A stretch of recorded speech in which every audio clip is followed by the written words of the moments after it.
local industry has given us the feedback that these are areas of shortage for staffing. So in our career technical programs, whether you major in a particular area or not, you can take the courses in order to become certified in these areas. So we're hoping, of course, that medical and dental assisting, you have to go through those programs, but kids can sit for, say, information systems technology certification right in high school and come out of high school with the capacity to do those jobs. We're really excited to see what this will do for us. It includes monies for staff, training, and the seed money for equipment. So it's a huge equipment investment for medical assisting and dental assisting, dental chairs, those types of things, and also facilities upgrades to the outer buildings at the South Campus. So thank you to the governor and her team. We're very excited. Is that it? Up for, well, I have more for superintendents, but I know you wanted to say something about this grant. Someone did. Someone have a comment on grants? Maybe I wrote that I just want to make sure we announce this to the community, and I think it's fantastic. So thanks. Great. Go ahead. So from the press release and everything I understand, it's a multi-year commitment. Do you have a view into how many years and what portion of the funds will replenish each year? Do you know that yet, or are we They have not. It's you obtain the first tranche of funding from the governor, and this is from my past experience also, and then you become eligible for the funding mechanism for the state because you have these new shops. So it basically tides you over until you have done it a year, and then we get reimbursed just as we do for our other shops from the state.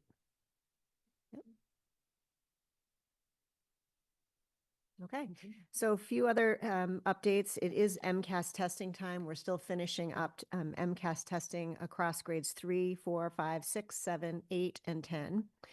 Access testing for all our ELL students has just been completed. I'll come to you with a report before the end of the year on the results there. Math acceleration testing for current 7th and 8th grade students is finishing up this week with some stragglers and makeups pending. By this meeting next week on the 18th, we will have a report for the committee on who took the test, who was placed where, what was covered on each test, both of which were vetted by professional assessment companies and curated by our staff. 7th grade families will be sent their individual student scores via parent portal in Aspen by the end of this week, and they can decide if they want to share those results with their students. Just by way of reminder, this is the first step in our Math Pathways program, and like anything, change is hard, and there's been a lot of questions. I've been sharing our frequently asked questions document everywhere so that folks can understand what we're doing. So more to come next week on that. I just wanted the public to know we would be coming to them with that. What just passed the City Council for first round look in terms of funding requests, the kindergarten aid money for this year. Just by way of reminder, the legal ruling required us to add kindergarten aids this year. It was not in our budget, so the mayor has generously made sure that we can do that, but we had to docket that money and ask for approval. It made it through the first round at City Council. Second, similarly, funding for the Burr roof repair also has come before the City Council. About to come before the City Council, video camera system for the Underwood School that was driven by the fire we had there earlier this year, and an LED project for Day Middle School, much like the lighting project that we just undertook here in our sustainability goals. That's important to reduce our energy consumption. In terms of hiring, earlier completion of the 385 hires required for extended school year summer programming has been completed. Our 8 math specialists interviews are underway for the new math program you recently approved. And we have 4 candidates who have gone through a screening process for the Newton North interim principal, who will be interviewed next week, and a leader will be appointed shortly thereafter. Summer school math support, also funded by this budget and potentially additionally supported by earmarks from the state. Teachers are being hired now for summer math support, and this will be a subsidiary program of NCE. So it will be sort of running concurrent to NCE and while ESY is also running. Families of eligible below benchmark students have been notified of this free service. And finally, just a little calendaring for folks. The last day of school is June 25th, 2026. There will be, as we usually do, a soft close of the school and district offices from June 29th to July 10th. The first day of school next year is a Wednesday. I'm going to say this in the next 5 meetings that we have because that's a half day. So I just want everyone to understand that this is the first time the district has ever started school before Labor Day. And that was a new contractual allowance after the last round of teacher negotiations. But it does come with some kinks, meaning Wednesdays in our contract also are half days. So I just want everyone to understand that first day is a regular Wednesday. The first day of school next year for preschool students is September 8th, 2026. So just so families can start planning away. That's my update for now. Thanks. Questions for the superintendent? Jonathan? Dr. Nolan, I read the note that you sent around about the nominations for the folks interviewing for the Newton North interim role. Can you elaborate just a little bit on what that process looks like over the next couple of weeks and how the decisions get made there, just to educate some of us? So namely, most superintendents just name interim principals.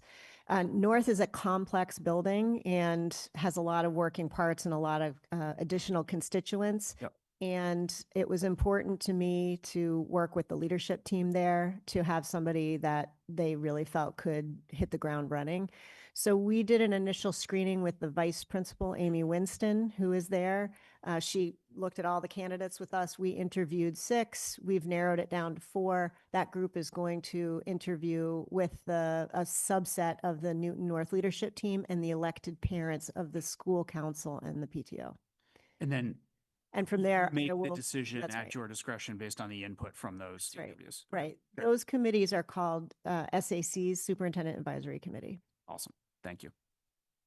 Linda? And to follow up Jonathan's question, it's an interim 1 year. Right. When would you post for the, September. okay. Ben? I know the teachers and students in Burr are tired of getting wet. When can they expect their new roof to be installed? Well, we have a few more hoops to go. We have to receive the funding, and then there's already been a bid spec process, so we know what it would cost. So there was a hope that we would have it done for April break. That was not the case. So, I mean, it would be a summer project as far as I know. All right, good, thank you. Great. So now we are going to backtrack and move to public comment if we have any. We do, Lisa? Yes, okay. So public comment is a time reserved for members of the public to address the committee and for committee members to hear directly from you. We will not respond during the meeting, but we will listen and consider your feedback. You may also reach out to us directly. Our emails and phone numbers are on the website. You will have 2.5 minutes, 3 minutes, and you will get a note at the 2.5 minute mark from Jason. You can start with your name and your address. And if you are online, please make sure your Zoom name matches the name you signed up with. Looks like we have one in person, so let's start in person with Talene Grubb.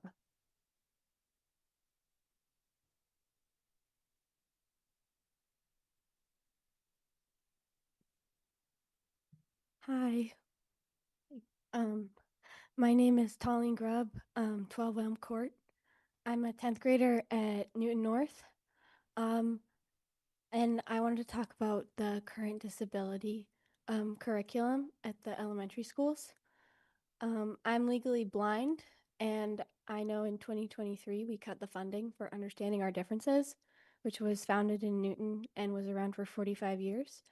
And I know we've been working on making our own curriculum,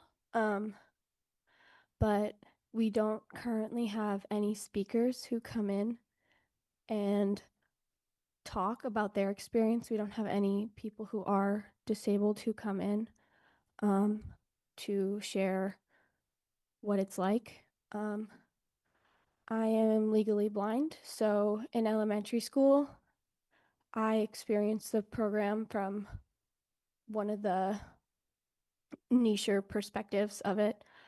But it was really great to hear from people who could represent me as an adult. Like, I had met very few adults who had similar experiences to mine. So it was really nice to see someone who had succeeded in life. And other kids experience that too for other disabilities. And I know there were some concerns around the program because it wasn't fully updated, which makes sense. So I'm glad we are trying to fix that in the current curriculum. But I think it would be really great if we could get the speaking part back in. I know one time we had a baseball player come in and talk in our library, and I think he was hard of hearing. I can't remember, but the kids just asked all the questions and they were all about baseball. They didn't, like, they had a few at the beginning, but then it was like, well, how did you get this one? And how'd you do that? And I saw you do this on TV. And so it was really great because it showed them, look, this is just like any other cool baseball player you would meet. He's talking to you and he's responding to you. And I had a woman named Hope Paulus come in to talk as a blind woman, and that was really nice. Anyway, to summarize, I think any effort that we can do to get more real representation, not just words, but real people, physical presence of people with disabilities who could have a voice and a physical presence in the classroom would be amazing. I know there were some concerns about how not every speaker did a great job, which that makes sense. But I mean, if we were able to do practice runs like in our curriculum, we wouldn't be, if we were updating our curriculum, we wouldn't be paying another curriculum, so we could just do a practice run, give them notes. We could have a parent come in, say, don't want my kid to see that part, maybe change that bit a little. But I think if we can make our curriculum have that, it will be a lot better, and it'll help a lot of kids understand what other kids are going through and how we're just like them and we're not any dumber and we are not any less able to climb monkey bars. We all want to have fun. We all want to learn.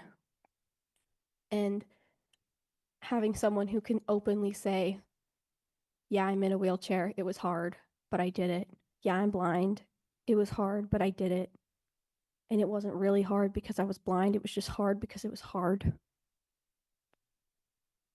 But to have someone to acknowledge that it is different, but it doesn't define you. You can use it as a definition, but it isn't the only definition. Kids don't necessarily know that, and meeting people lets them know there are more than one facet to a person. And they are able to move past that when they meet a peer in real life at their school who has a disability. They're able to move past that because they have this background knowledge. And it makes social interaction so much easier and so much more welcoming. And it makes a really big impact. Even if it doesn't seem like it does, it does. Okay, I'm finished. Thank you. Good job. Thank you. Lisa, is there anyone else online? Nope. Okay. So we will move to discussion items for this evening, starting with our first self-study report. Is this the order you want to go in, or do you have Yeah, a preference? Okay. that's fine. Yep, I'm just, Slay? come on up. Just while everybody gets settled, just to remind the community, school committee submits questions to us and we try to weave them into what is presented publicly. So I just want to give a couple reminder remarks before we get going. first, I want to congratulate all the teams tonight because these are really outstanding curriculum reports. And I read these for the last 30 years. And I just want to say to the team publicly and all of the teachers who participated in these curriculum reviews, just outstanding work in moving us along our curriculum journey. Just to remind everyone, the self-study is step one of a 5-year process with our teachers. Math kicked us off with this process last year and reviewing that department, and they shared what they would pilot for this year. So tonight, you will hear year 2 math pilot update. You will hear a phonics pilot update because in 2023, we adopted official curriculum, predating my time here, in English Language Arts K-5. So you'll hear just about phonics tonight. Year 1, you will hear the ELA 6 to 12 self-study, and you will hear the ELA K-5, the social studies overview. So next week, you're going to hear the first self-study from tech, science, and engineering. For the year 2 pilots, I just want to remind everyone that this is not a report on student achievement. I do that work with you, and that's why we designed the dashboard of measures of how we're doing, taking our temperature on that. And given this sort of wide variance of curriculum materials that have been largely created by staff in all our subject areas across the system, they often cover different standards in different grades, within schools, within grades, and across schools. And part of this process that Gina and her team go through is mapping what is actually being taught. What are we actually doing? Pilots cannot be randomized controlled studies for one reason, which is we don't have a current agreed upon curriculum in many places. So we're not studying the new curriculum in response to an old established curriculum in most cases. And I want to thank Member Schlesinger for bringing that up to me over the weekend, just so we can all level set, so that a curriculum pilot here is staff deployed. It's not like an FDA clinical trial. Curriculum departments often deployments often mean that we study new materials and pedagogical demands, and there are dips in performance when that happens, always. I remember telling you all that I was surprised that in the EL implementation over the last 2 years, we actually didn't see that dip, which is unusual to not see the dip. So I just want to say we do short-term pilots so we don't disrupt significant times in the students' lives. And we don't want the class sort of out of sync in terms of the coverage that they've had thus far in the district. We look for specific criteria in selecting pilots and curriculum, and those are contained in the report. And that base begins with materials grounded only in learning science. So the materials that are reviewed by these professionals are vetted by national organizations like Curate and Ed Reports. So we don't pick ones that don't meet those criteria. There's a lot of discussion across the United States about reading curriculum and science of reading curriculum, and we are not in that zone. We have a science of reading-based curriculum. We only pick the types of curricula that have been backed by and vetted by these clearinghouses. Please know, though, that secondary curriculum products vary widely, and no one curriculum in any K-12 area is simply purchase and drive it. Like when you purchase or you pilot something, it's only with highly skilled teachers who must test and curate the materials and then develop a scope and sequence in subsequent years and identify common assessments. At that point, we could probably do more of a random controlled type study once we have something to compare it to. In secondary settings especially, there's always a combination of teacher created and supplemental materials. For example, the state gives us huge latitude about how to design high school classes. So they can cover World History 1, for example, in one district can look completely different than it does in another district. And I I mention that to you because it is perennial a problem, even when I was a curriculum superintendent a decade ago, to find texts that actually align with what the outcomes are for your particular course design. So ultimately, solutions are chosen that are partially outside resources, and then teachers have to adapt some of those resources. I also just want to say that whenever we have levels of classes, that also means that staff have to adapt curriculum. There is no one curriculum that is going to meet all the needs of honors students, accelerated students, and college prep students. So there is always some sort of adaptation that will have to happen. And that's why we lean on our professional curriculum guides, our department heads, our directors, and our special ed and ELL staff to pilot the materials and advise us so that we can design these extensions and support. So that's the long way around to say that these folks are experts in the field, and they work with our teachers who are professional curriculum developers and writers. We're also always looking at the best research and what's new out there that we can take a look at to see if it will help our children. So with that, the first report this evening is English Language Arts grades 6 through 12 self-study review. If I could just take a moment just to echo some of Dr. Nolan's sentiments, I want to just emphasize that I'm really proud of the work that you've seen in front of you tonight. I hope the reports give you an informed viewpoint in terms of each content area and what is the current state for Newton Public Schools. Like Anna emphasized, it's a great opportunity for us to be reflective so that we can grow and improve.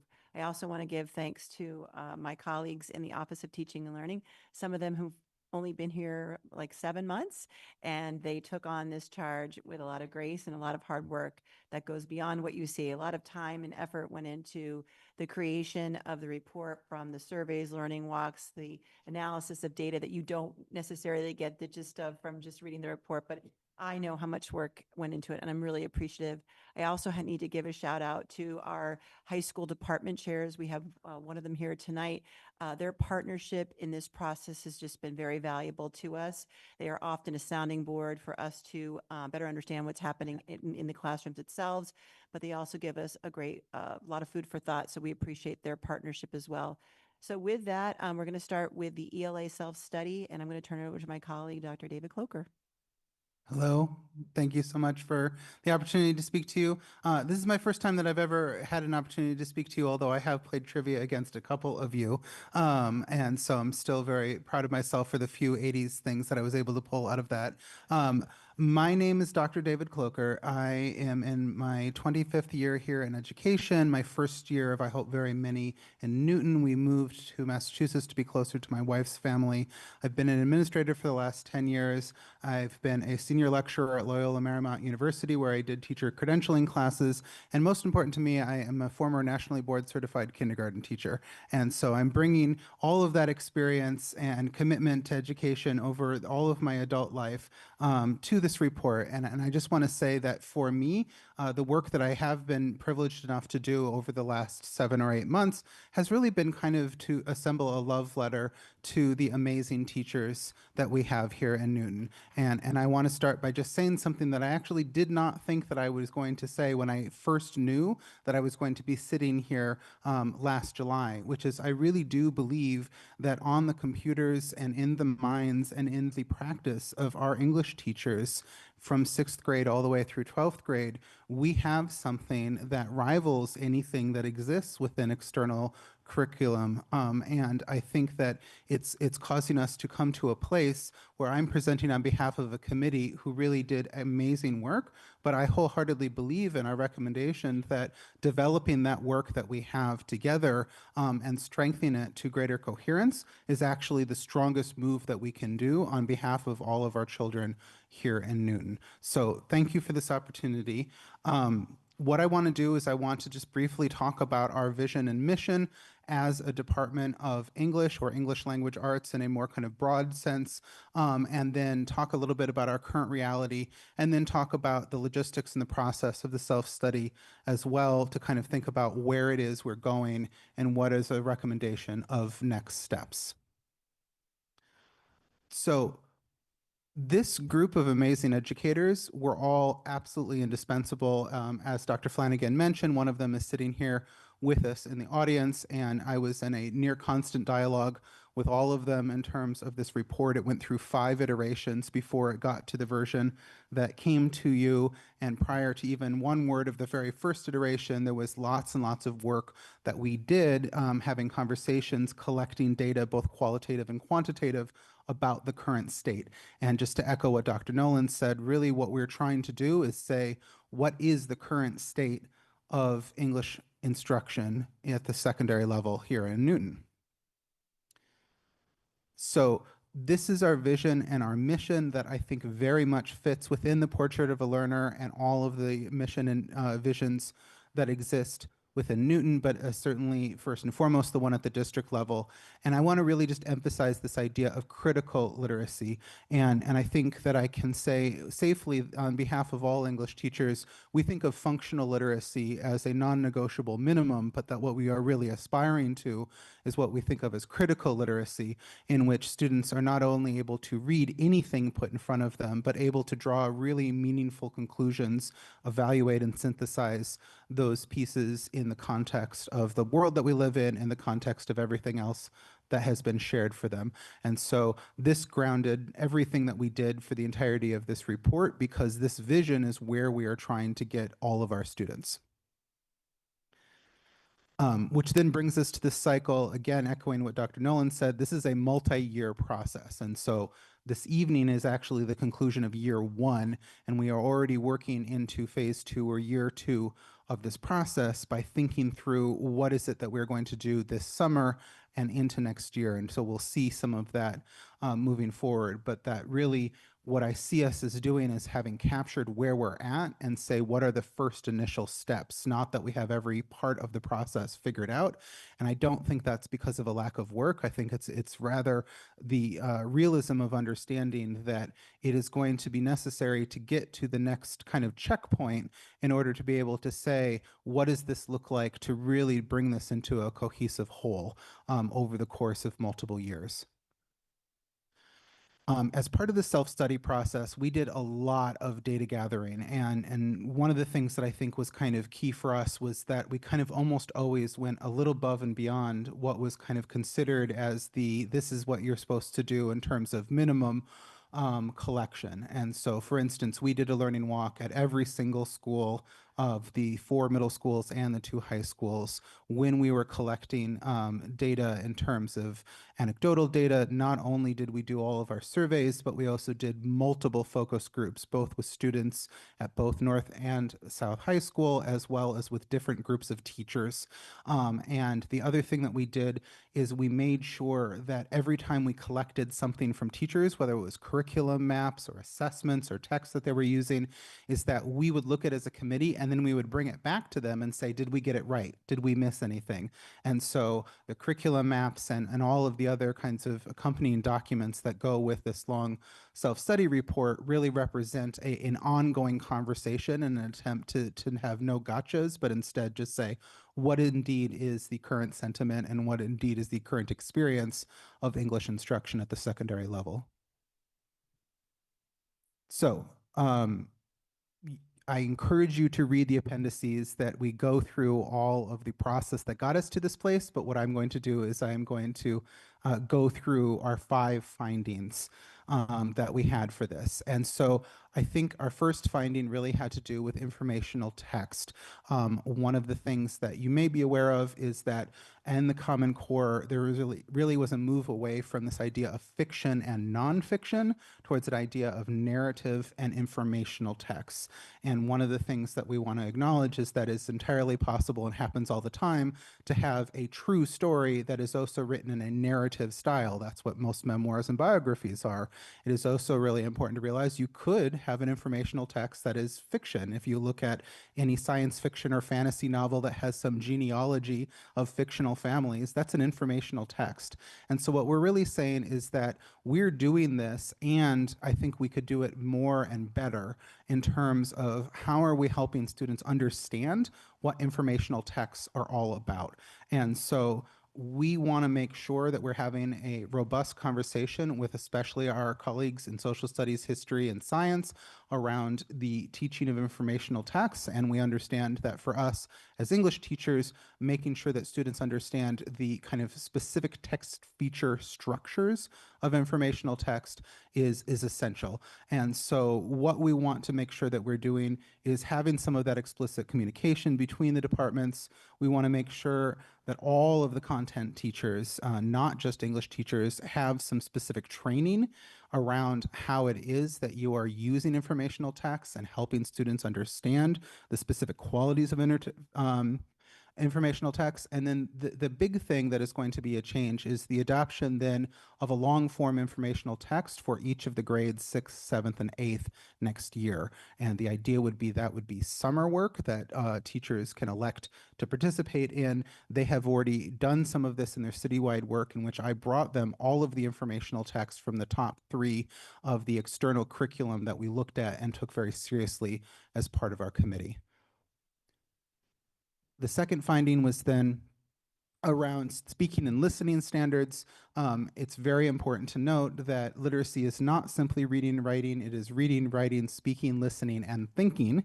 And that the speaking and listening standards, which are very explicitly in the English Language Arts Standards, PK-12, are something that it's really easy to feel like you're doing, but not really know how you're measuring that. And that is especially true when you have situations in which the standards explicitly call for students to do something not so dissimilar from what I'm doing right now, which is being able to get up and give a presentation of your thinking.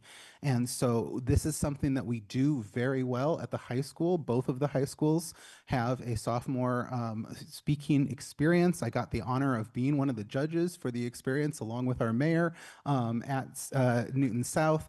And I want us to continue that. I really do believe that one of the ways that we can aid that is by making sure that a similar experience exists at the middle school level. You may be aware that I hosted what I hope is our first annual oratorical festival this year for our middle school students. And so that's an example of what it could look like. We're giving the individual middle schools an opportunity to kind of decide what they want their unique speaking and listening experience to look like. The third finding then is around making sure that we are teaching the language standards and the functional writing standards. That's finding 3. Dr. Flanagan, if you could move to the next slide.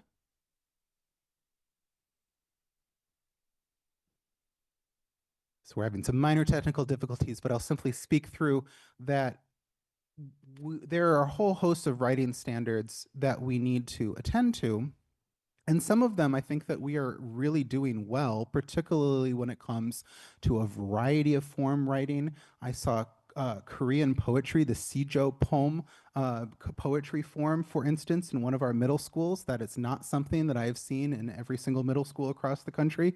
And writing to a variety of different texts that represent the beauty of all of our cultures and communities here in Newton.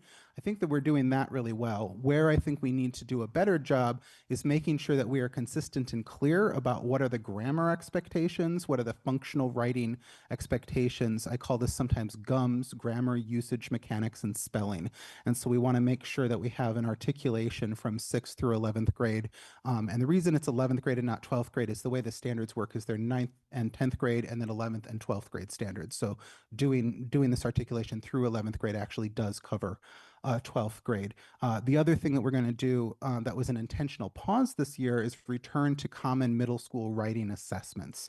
And so this was a past practice that we did, was we had common middle school writing assessments. When I came in, I wanted to pause them because I wanted us to put all of our energy towards the self-study and really understanding when we do a writing assessment, what is it that we're capturing? So again, one of the summer work things that's an opportunity for teachers will be to help with that articulation so that the writing assessments we do next year in informational writing, narrative writing, and opinion/argumentative writing actually are also hitting those grammar, usage, mechanics, and spelling, language, and functional writing standards.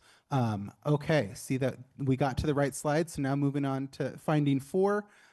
This is one that is very near and dear to my heart as somebody who has tried to be a tireless advocate for students who receive special education services and any student that has a potential barrier to their learning, is to really making sure that we are clear on our expectations. And this is not to say that there is any teacher that I'm aware of that is not doing their absolute best to try to serve 100% of the students in front of them, regardless of the nature of their disability or language status. And I think that there is a lot of room to make sure that our English teachers and our special education teachers and our ELL teachers are having robust and important conversations with one another as to how we can make sure that those students are getting grade level standards, unless there's a clear designation that's come from the special education team, the IEP team, that says this particular child needs something different. And so this is something that we are seeing that our students are doing exceptionally well by any measure you want, but certainly by the MCAS standards as one measure. And like every district that I'm aware of, there is an opportunity gap for our language learners and for our students that receive special education services. And I do believe that some of the work that we've laid out here in terms of having an ongoing monthly meeting that is in the form of a committee to specifically look at this is going to really help improve outcomes for those students when it comes to English instruction.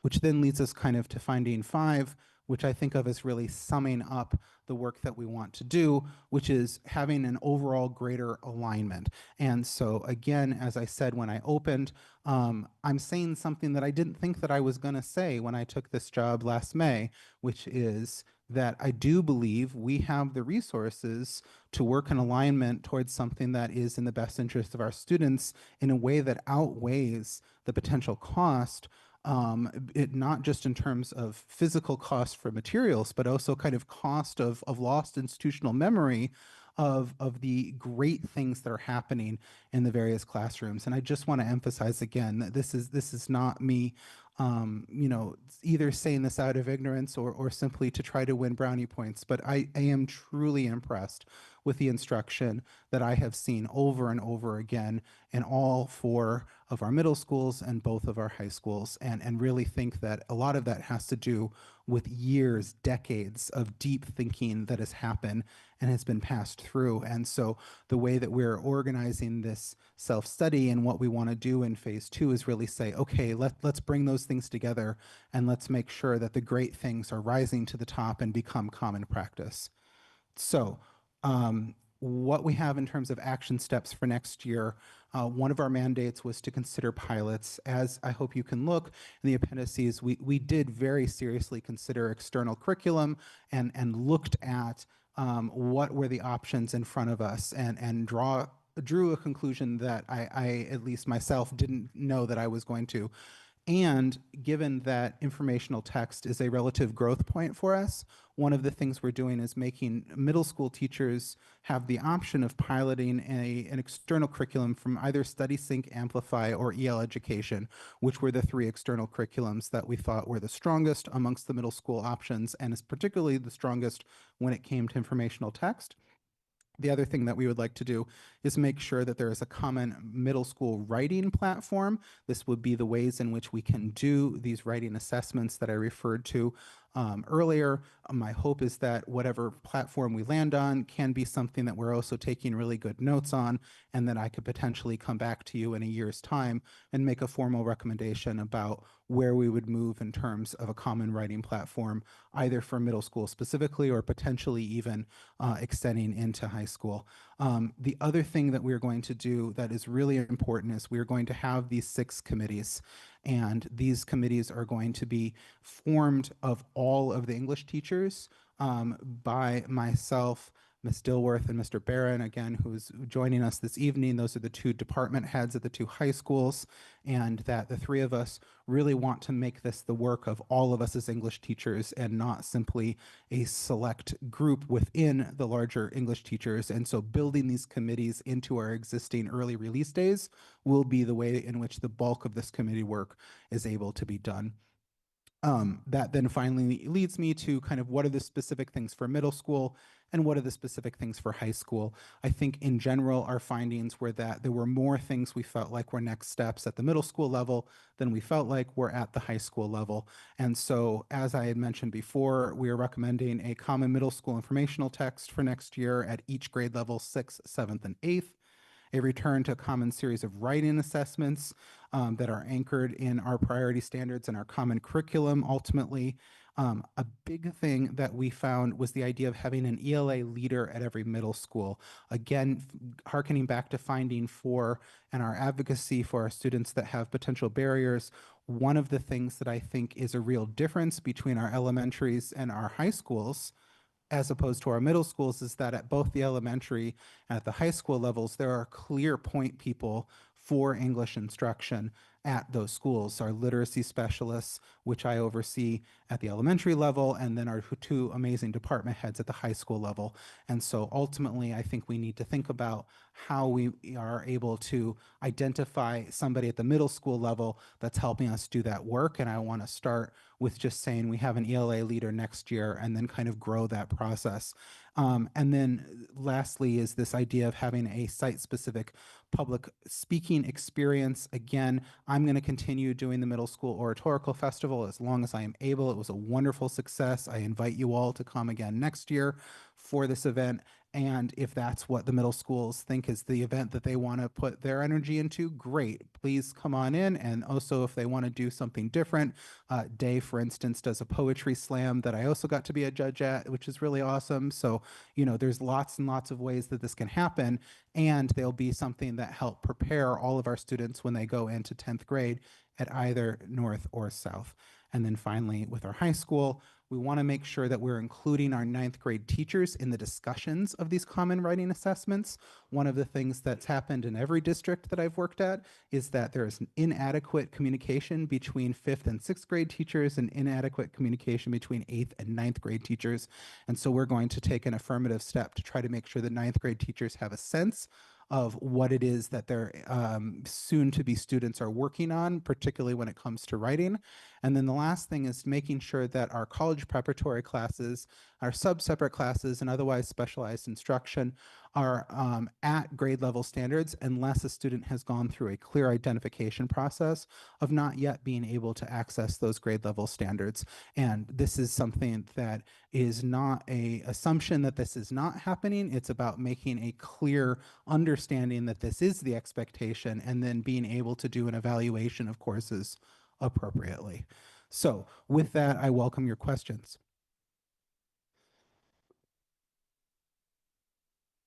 Laredo, then Victor, then Jonathan.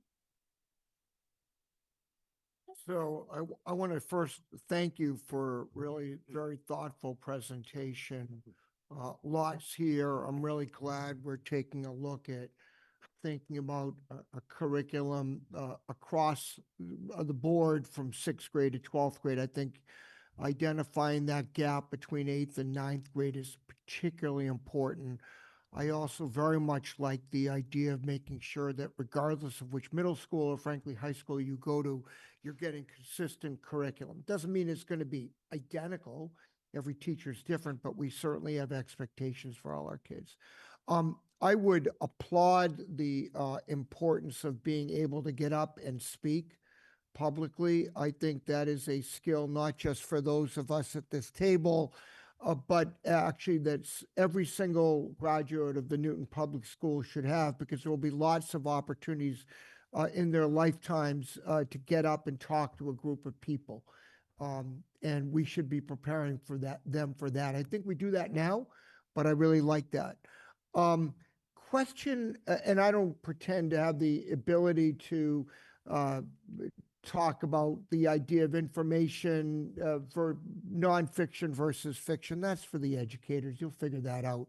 I do have a concern, and I've noticed over time that I don't think our kids have read enough books in a particular year. I certainly observed that when I had kids in the school system, that there was really a diminishment of the expectation. In other words, they were maybe reading 3 or 4 books during the course of a year. They were reading snippets of books. I personally think is critically important to understand literature, that you actually are reading a lot of books a year. I don't know what your thinking is on that and how you intend to address that, but that is a concern that I have, and I think an area we can improve upon. Thank you so much for your question, and undersign all of the things that you're saying and appreciating about the report. One of the things that we are offering in the committee is a text selection committee.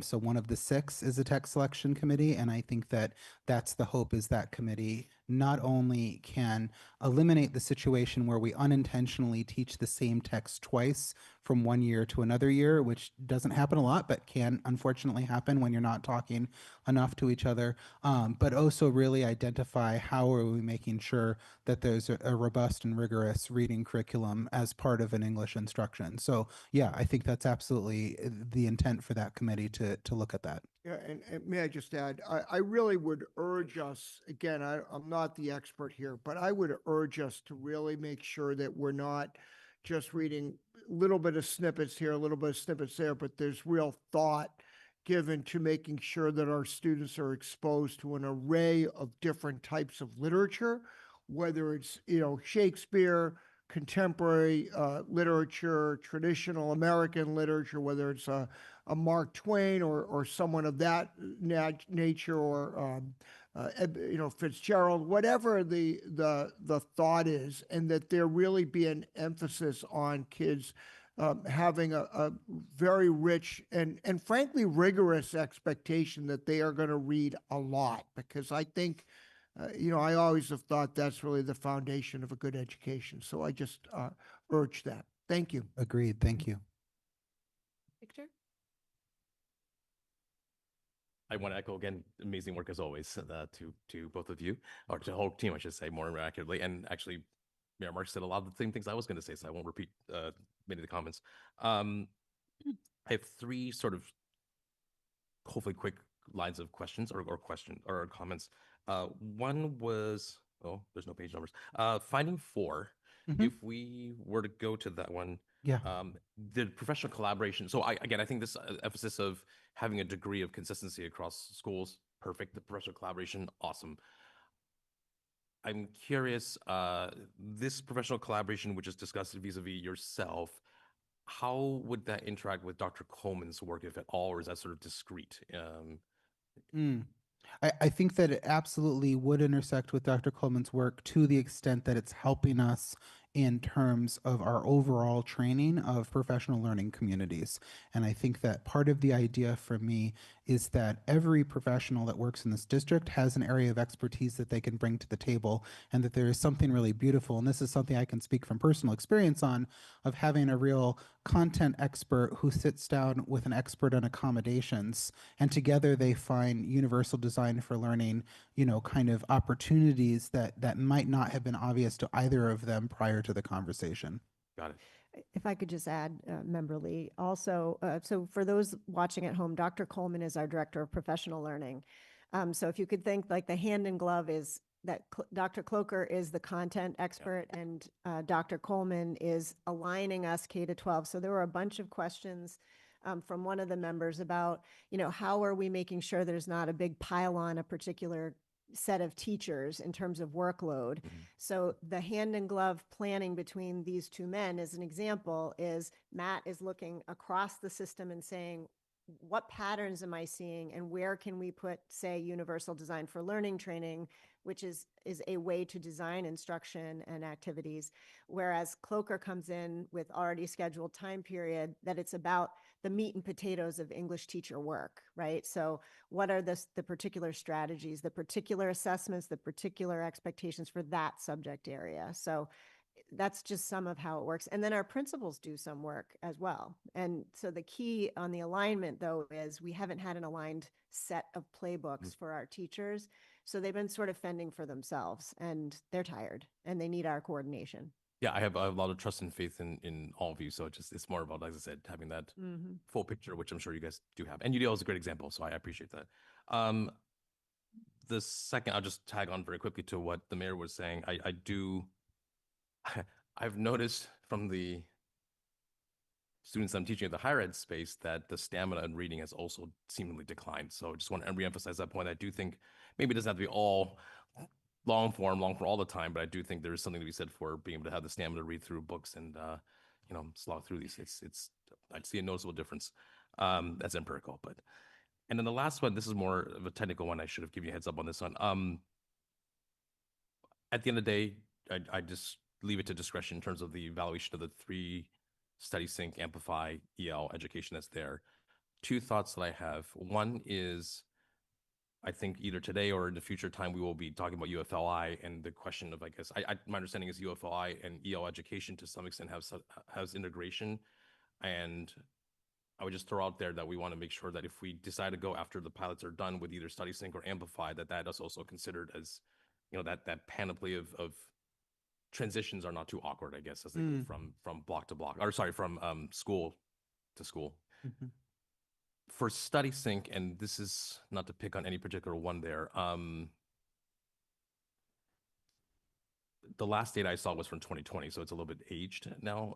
One of the questions I guess I had was, if I recall correctly, they had some issues from Ed Reports on text complexity, what they call their Gateway 1.1 and then Gateway 3.1, which was their usability issues. So again, things may have evolved. I want to give teams the full picture for that. And I'm the first one to say, I don't believe Ed Reports is always accurate. Sorry, Eric Hershey, for listening. But there is some questions in my mind if we're talking about having longer form ones, having more complex text to work with, and there's a past Ed Reports suggesting that that might be an opportunity. Maybe we're just cautious about that, I guess. Not saying we shouldn't go down, just be careful. Understood. Is there a reason why we have 3 instead of the traditional, I think, that we give 3 options to look at, or is it just? I think that's 3? just a coincidence. Yeah. Right. Thank you. Great work. Thank you. Jonathan? Thank you. This is super helpful. I have maybe a couple of questions and a thought. The first thought is just, I really appreciate the fact that we were able to have a conversation here and acknowledge simultaneously the value and the quality of what we are doing in the schools right now and the contributions from educators over the last many years, and that as a leadership team and as a school committee that we can hold simultaneously that notion with the idea that we can do better by bringing all of those things into alignment in a way that yields both a better outcome for teachers and better outcomes for students. Like, I just think that that's a really important way to be able to think about the world, and I'm not sure that we always get there. So I appreciate that. That's just me making a statement. Can you help me understand a little bit just the informational text like when you talked about the summer process of choosing an informational text? Yes. If I could put it into maybe language more familiar to me, is this the question of like, how do we make our own curriculum? This is like choosing texts as the basis for us building a curriculum as opposed to buying a curriculum. Is that the way to understand this? Yeah. So what I would say is that, and this speaks to, Mr. Lee, what you were saying as well. Study Sync, EL Education, and Amplify were the 3 curriculum that were noted as having particularly strong informational text options.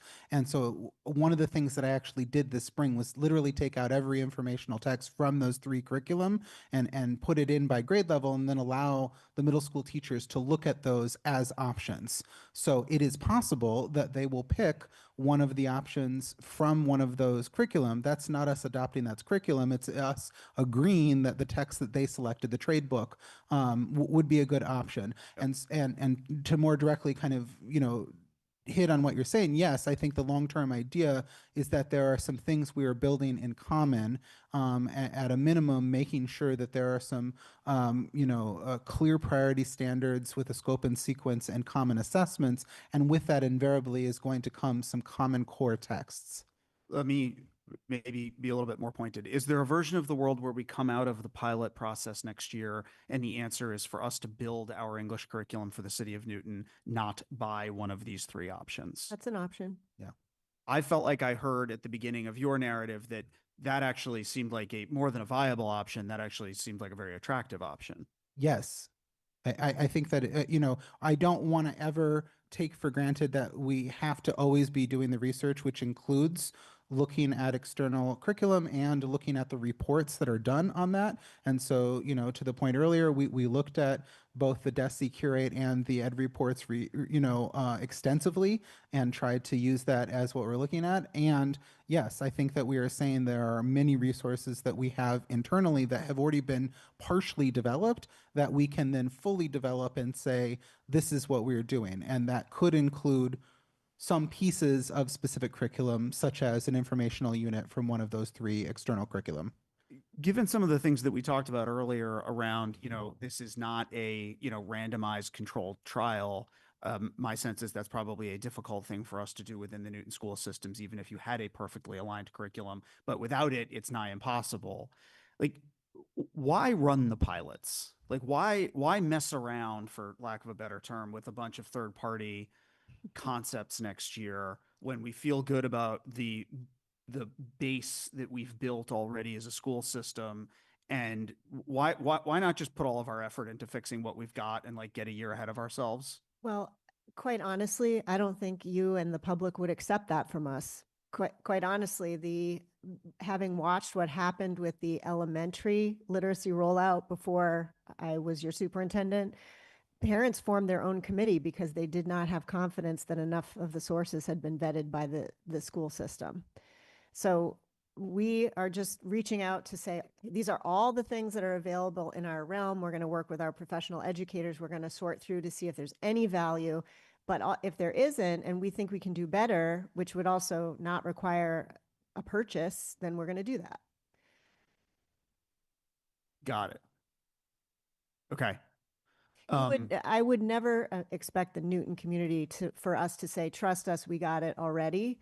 I just haven't heard that message. So we're vetting every piece and we're bringing it forward in a systematic way so that you can watch us do the journey. Okay. So we believe that the diligence of that is an important part of the trust building process with the community, regardless of how it shakes out. I also want to say, and the department head is actually sitting in the back, Jen Letourneau, who is the math department head back there, said to me on my first month on the job that when I went in and said, hey, I'd like to bring in some resources for you to look at. And she said, I have had so little resources to do that over the years. I've forgotten how to dream about that. And if our educators have not been able over the last decade to look at all the available resources out there, we wanted to put those before them because that's what they deserve. More reasons why this is just the right way for us to run ourselves and the school system, and we should go through that process. So good. Okay. Did you want to ask a follow-up in that? Okay. I'm going to take us slightly off topic for a moment. I agree with everything that the mayor and Victor were leaning in on around reading volume and making sure that, restoration of some sort of the, traditional instruction around how do you construct text and how do you write and how do you go through all of those things. I would venture to guess, though, that by the time this cycle that we're looking at here of, call it 5 years, is over, the way that most of society actually does writing is going to have changed pretty materially. AI is going to happen to us, whether we want to admit it or not. How do we think about, for lack of a better term, not ignoring that as we go through this process? Not because I want kids writing their, learning to do nothing but use ChatGPT, but because it's gonna happen no matter what it is that we do. And I feel like if we're out ahead of that in some way and we understand and have a perspective on how we teach around that, we are set up for more success than if we avoid it. I can speak a little bit about that Please. because I actually am a member of our peak committee. We're in a cohort with DESI to learn more about what are the ways that we can start thinking about AI from all different perspectives. So we're having those conversations. We do have district policy, Stephen, somewhere here. He's one of our colleagues on this. So we are doing the work. One of the things that we're trying to right now is to focus on supporting our teachers. We just had a meeting today with our Office of Teaching and Learning, where teachers are actually coming to us and saying, what do we do? I just gave this math assessment, and in Gemini, you're able to use Google Lens and be able to put a problem in and it gives you the answer while we're trying to like work it through. So I think these are all complicated issues that many districts are dealing with right now. And I think that we're in the beginning phases of just trying to figure out and get knowledge base in terms of, what is the path that we should be doing. And I also think that DESE also is struggling with this as well. So I think a group of us are coming together collectively to kind of put together a plan of what that would mean specifically for Newton Public Schools. Thank you. Tamika, had you raised your hand? I didn't, but I'd like to. So I will take up the opportunity. Thank you, Alicia. I want to start by saying that I love this work. I love the intentionality of this 5-year review of our existing practices and scraping the surface out there to see what can we do better, what materials might further our students and advance their learning and assist our teachers to do their teaching more effectively. David, can I call you David? Yes, you may. Give you leave to Yeah. call me Tamika. Okay, thank you. So one of the things you said that I loved was that through this review, the great things will rise to the top Yes. from practice. Yes. And I think the corollary to that is that the problematic or less effective things will no longer be, will fall by the wayside, will no longer be implemented. They'll just phase out. And so when you think of the fact that I think part of the strategy that you've built here, the foundation to it, is infusing consistency across the district. There is so much pride across each school and across each class within each school in doing things just ever so slightly differently or uniquely. And I think that's lovely. But I do see that over the years, it has become an issue. Pulling, for example, the sophomore speech example that you highlighted. Wonderful, amazing, vastly different, well, not vastly, but different enough to be different at Newton North and Newton South. And so figuring out the ways to align those practices so that students at both schools get essentially an equitable experience and a similar experience would be wonderful. And I love that, again, I love that this work is being done. My question is, when you think about the fact that English language arts is so foundational to many other disciplines within the school. It is. Science, social studies. I'm sure I could go on, but I'm going to stop there. Our students are practicing and demonstrating many of those foundational skills within those other disciplines. So if you're looking at a curriculum and analyzing it, even oratorical skills, for example, it's no longer simply just in your English class that you might have to give a speech or have a persuasive, Correct. Something, a report. You might be doing that in your science class where you're talking to either your peers or invited guests, and you're persuading them about global warming and why that's no longer good. That's an example I could cite from Day Middle School when my kids were there. So how do you evaluate a curriculum while you're also looking to embed it, or you're recognizing that it is embedded in these other different disciplines? So is it something that you look for at the beginning, or you're just sort of you're kind of implementing throughout? Like how do you handle that? Yeah. So I think that finding 5 around coming to a priority standards scope and sequence is the way that we go for that. And that is also why we don't have all that spelled out, because once we have that, that becomes the skeleton by which we can build the rest of the body of our common practices around. And so for me, what I would want to see is so let's take the informational text as a concrete example. Informational texts are read in nearly every single subject. And I want to make sure that our English teachers are really clear about teaching things like the text features and how to use text features to increase comprehension, because that then becomes applicable in your history class, in your science class, et cetera, et cetera, et cetera. And so I actually think, as somebody who's studied the standards a lot, the standards do a pretty good job of delineating like what are the key skills that come in to an English specific class, whether it be 6th grade or 11th grade, and then the other standards that I agree necessarily are building on some of those skills within other subjects, are, built upon the idea that students are mastering those skills within the priority standards. I do want to say also, there is a section of the report where David has said, we do need to look at, the English language arts can't hold the totality of all of the literacy skills. And so once we say this is their land, then we will look at the other real estate and say, how does it coordinate with, science and social studies and other places? So once this gets nailed, I think we can have that conversation across the portfolio of courses. That's fair.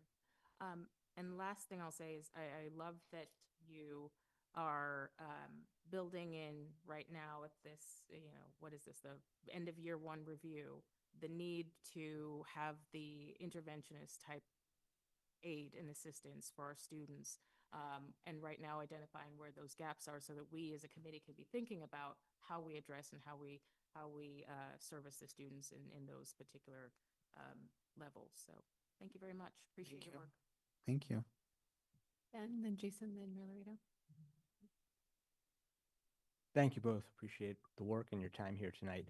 I'm going to push on the other direction from Jonathan. I think it is very important that we be piloting external materials. Let's see what's out there. Maybe we buy something, maybe we just get a few ideas and take them up and use them ourselves. But I think we should do that level of diligence. We should do the work. My question, though, is if the middle school program you mentioned explicitly is opt-in to these pilots, what happens if nobody opts in? Well, I'm not actually worried about that, but if that were the case, I think that that would be evidence that people are really bought into then doing this hard work together. And one of the things that I've tried to do is not make it seem like either of these options is going to be super easy and just fix itself, that there is a lot of different kind of work in terms of collating existing resources and trying to make them common practice versus taking external curriculum and really trying to make it work. And I can speak from experience on that one. And so I think that were you at a situation in which none of the middle school English teachers wanted to opt into one of those curriculum, then it's like, okay, then we're all hands on deck on our common informational texts and really making those rival anything that's an external curriculum. And just to rename what I said earlier, all of the informational texts from the 3 named external curriculum have already been in front of all of the middle school teachers, and was the first, kind of pass when we initially had this conversation about what resources we should be using. So I don't think there's ever a sense that we are ignoring external curriculum and people who are putting things out there. We are always taking those things as are appropriate for us. The question is, do we need all of the other kind of connective tissue that exists within the external curriculum, or could we take things like the common text and the assessment and then build that out with our existing resources? And I think like that's the balance that we're trying to strike. And I think that this is something that is going to be really different in Newton because of the years of experience that our teaching core has. There are unfortunately other districts that maybe don't have as robust experience as exists in Newton, and therefore there isn't going to be the same kinds of things that you can rise up that have been field tested, sometimes for dozens of years, as being successful student practice. And I think we're simply trying to say that's data too, that what has worked really well in our schools and produced positive outcomes for those students also needs to be taken in consideration alongside an ed report, a curate report, any other kinds of evaluation that happens with external curriculum. Okay, thank you. I get that. You started by saying you don't think that's going to happen. So maybe just help me understand. Why do you think that something? Could I just add, as someone who's been around for quite some time, and done this kind of work, I've never had a situation where we couldn't get pilots, teachers to participate. I think in general, teachers are curious as to like what the best practices are. It helps them as a practitioner. It makes their life a lot easier. So I don't think, I've never seen that situation happen. Not that it won't, but I think our teachers are very curious and interested in getting better and seeing what's out there. Great. Thank you. Absolutely. Also, echo the thanks. And Gina, you mentioned sort of the many cycles that went into this. I took a gander at looking at the 91 pages for the curriculum maps and realized I couldn't decode it, but I could tell there was a lot of work that was done. And David, as you said as well, I'm really glad to hear about the collaboration and the iterations with the teachers to get to this point. I'm going to touch on hopefully slightly less covered areas, but similar to what Ben, Jonathan, Tamika, and others have talked about in terms of this dynamic of organizing current practices or harmonizing those versus bringing an outside curriculum. And just one thing that I want to make sure I understood, and I saw the response on some of the previous questions I submitted in advance, but the informational text aspect that we highlighted was where we're going to pilot.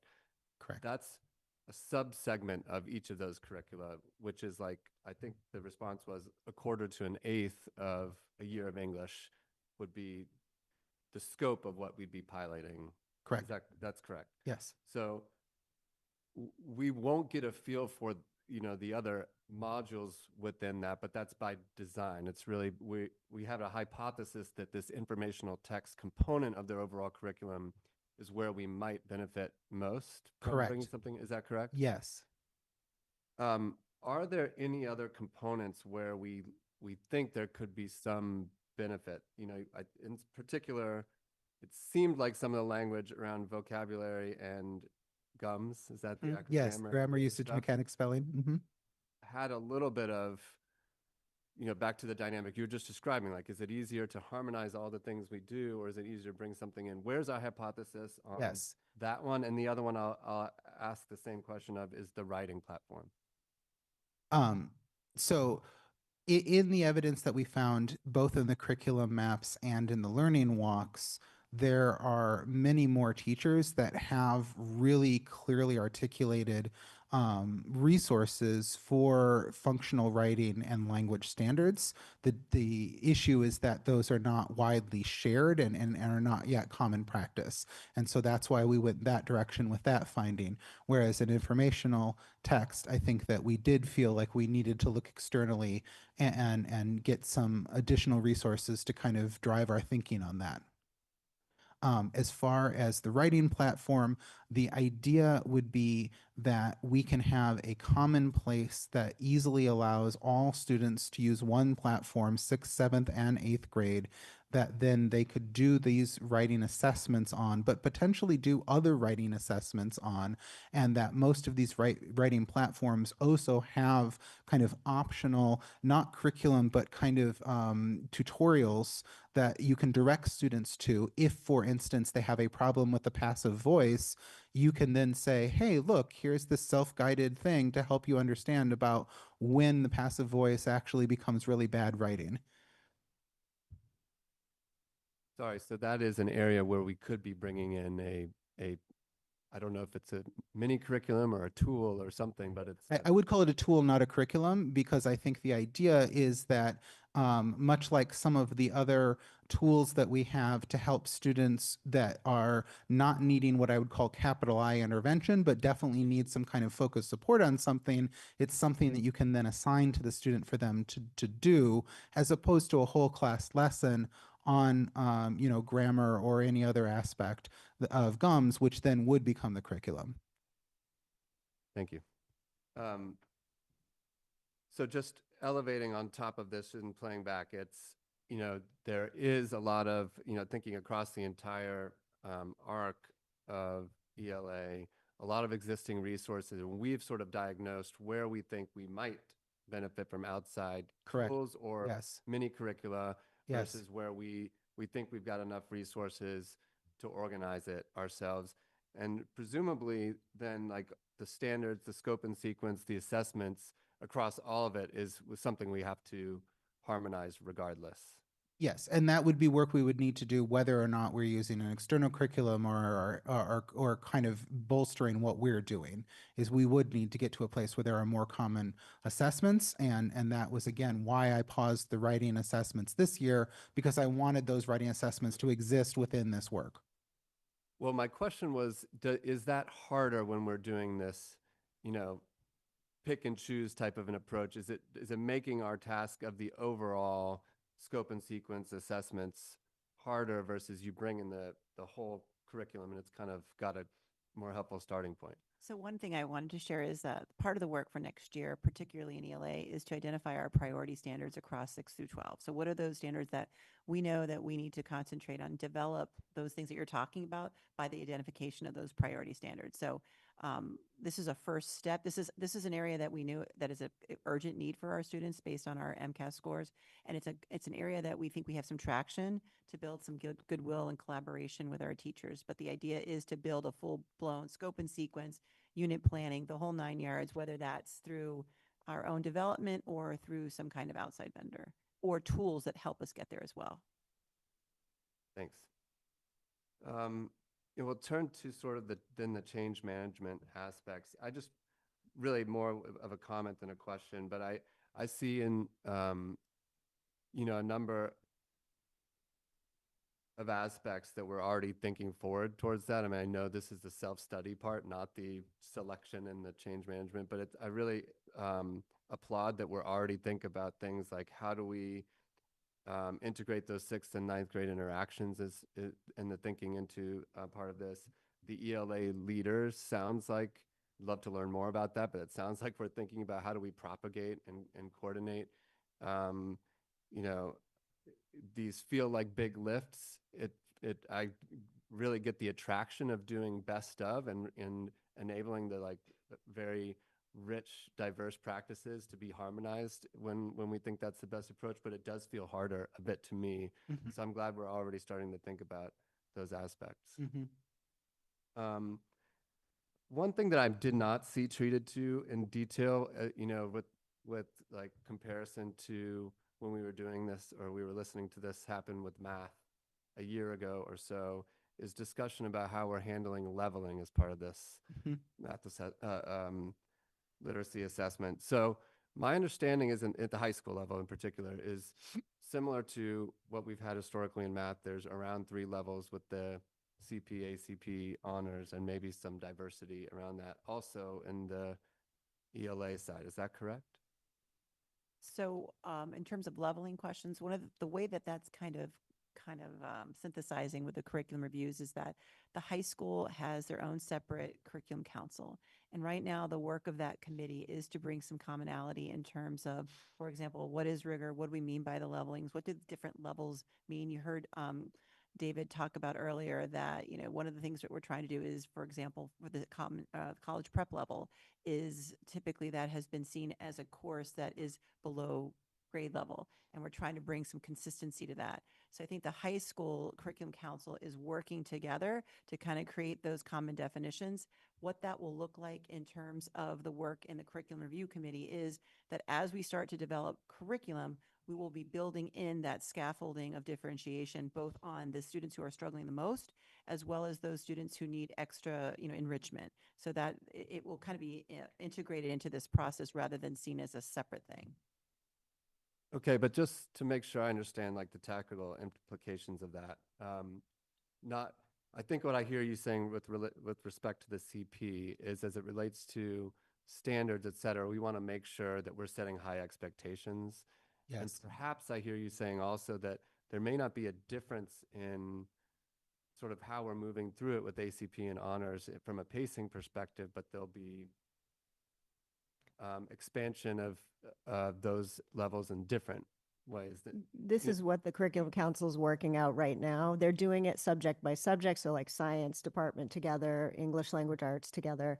So it will be some combination of pace and depth is the definition of those pieces.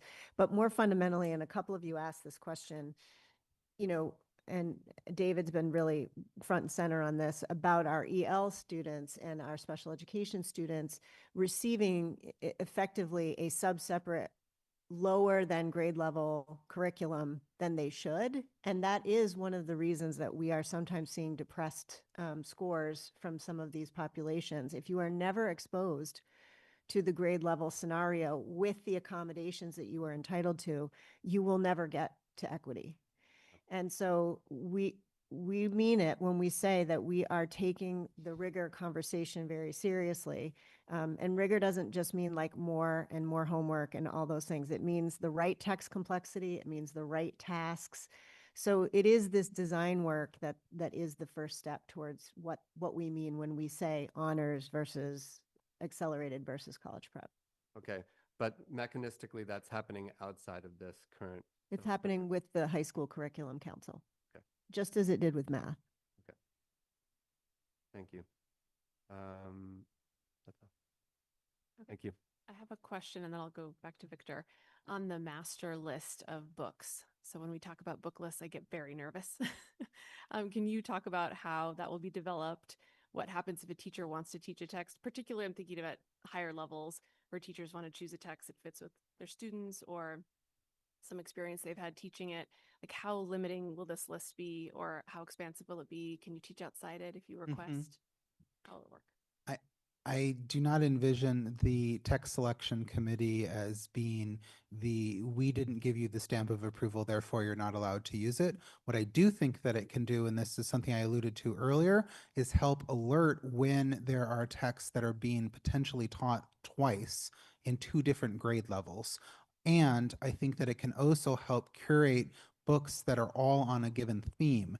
To wit, many of our 8th grade middle schools right now do a unit around the Holocaust. There is a whole bevy of amazing texts that are available to 8th grade students to learn about that period of history. And so part of what I'm hoping that we can do is help curate what some of those resources are to help offer the options.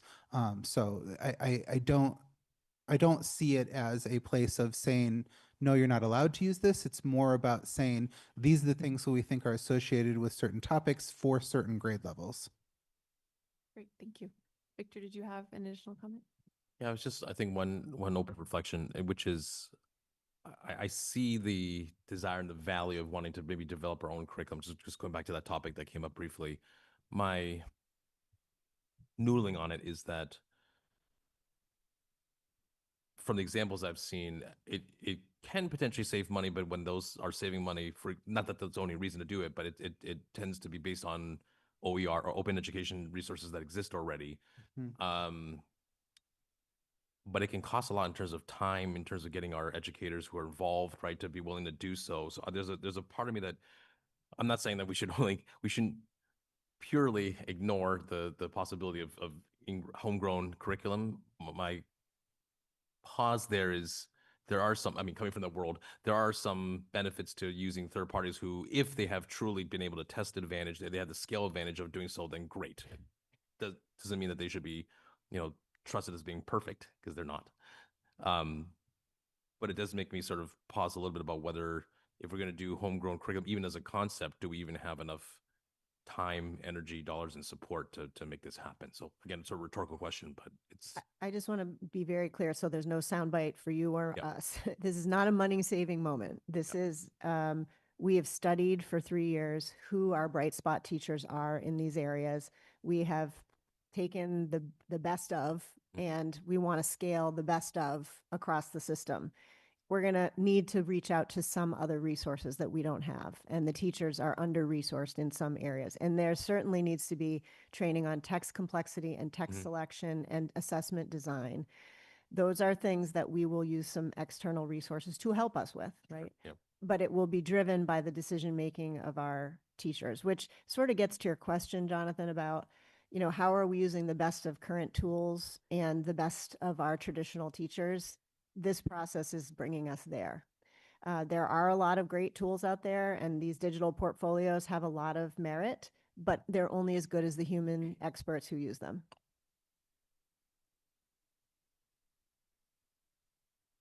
Thank you.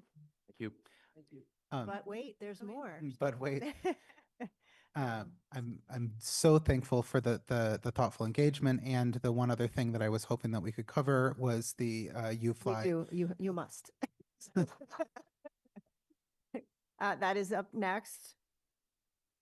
Just as a reminder, the district has long had a phonics curriculum called Foundations that has existed, and therefore we could do a comparison study of functioning with students using Foundations and those using UFly. So take it away about your recommendation here.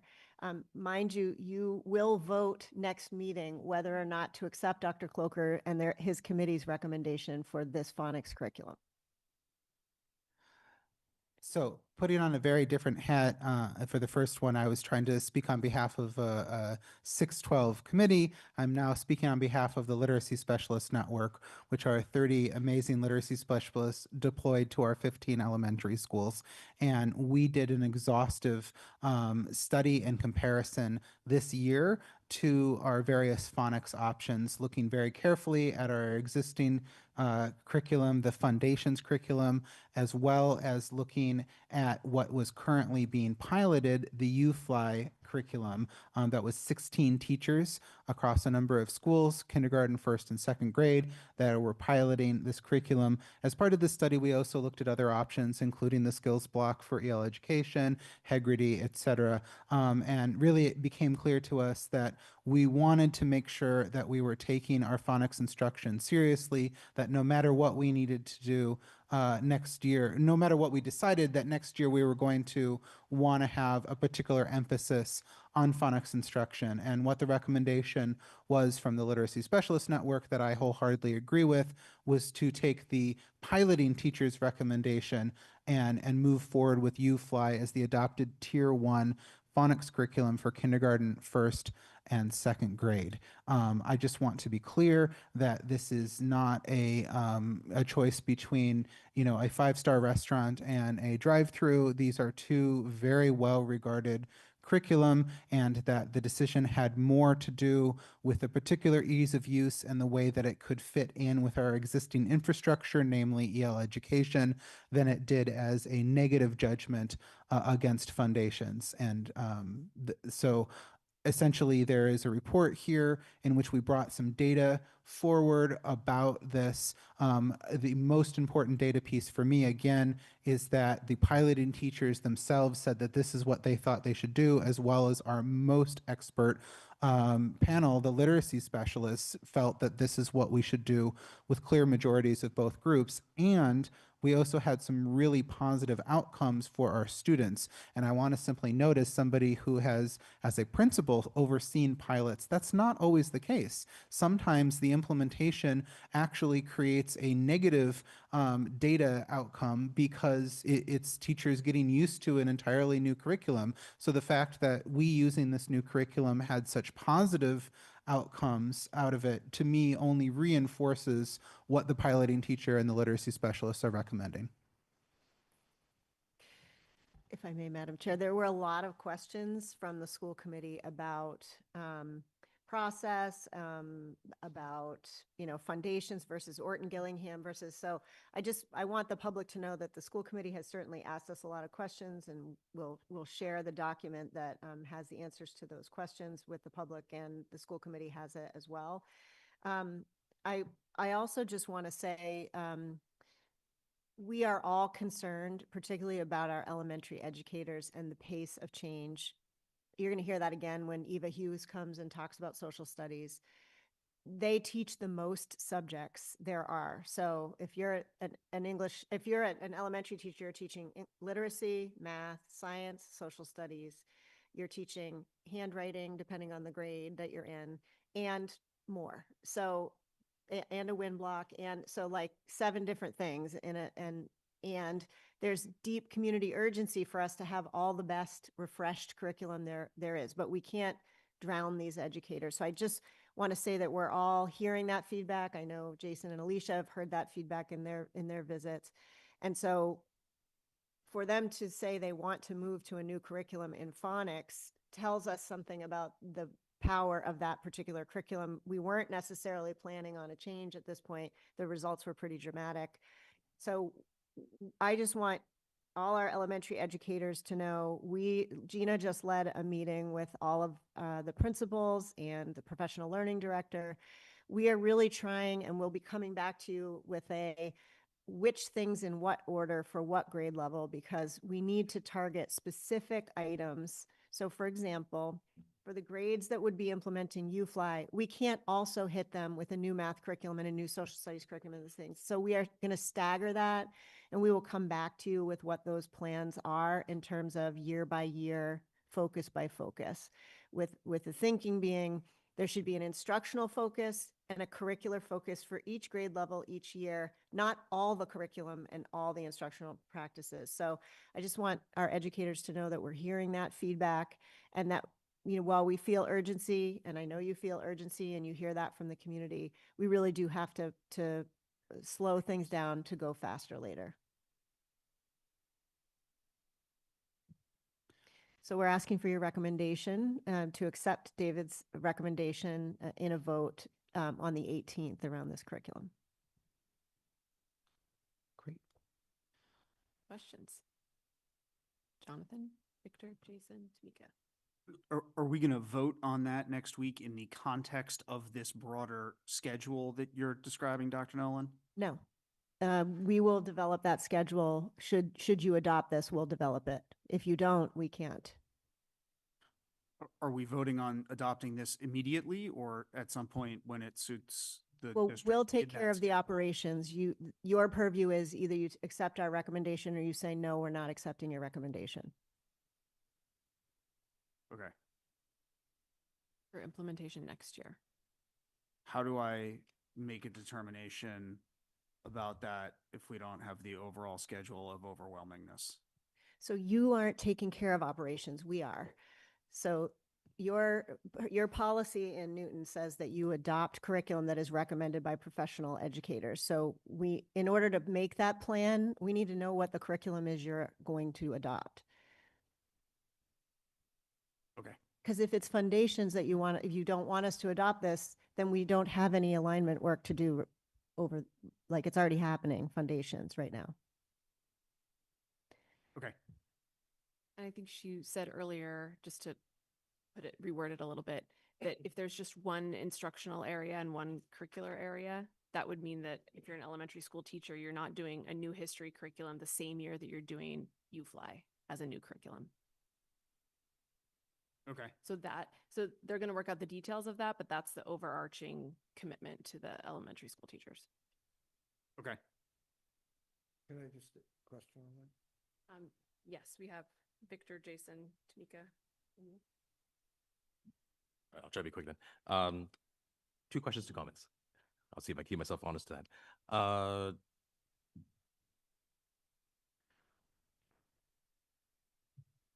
From your perspective, what, if anything, would we lose from switching from foundation? I see the benefits. I'm trying to think through what are the trade-offs from moving from foundations to UFOI. Is there any major keep in mind that we should have? And if so, what is the potential path to mitigate that? Yeah. So in the foundations curriculum, which runs for kindergarten through 3rd grade, there's a much greater emphasis on handwriting, including cursive, as well as general encoding. And so I do think, and this was something I tried to address in the memo, that we're going to have to take account of that. And we are already looking at potential ways of bolstering our handwriting support of our students in early elementary. Thank you, Dr. Coker. Okay, that's helpful. And then in terms of, not looking for specific numbers here, from the recommendation of the specialist, was this generally unanimous? Was there some, at a high level, what was the support level like?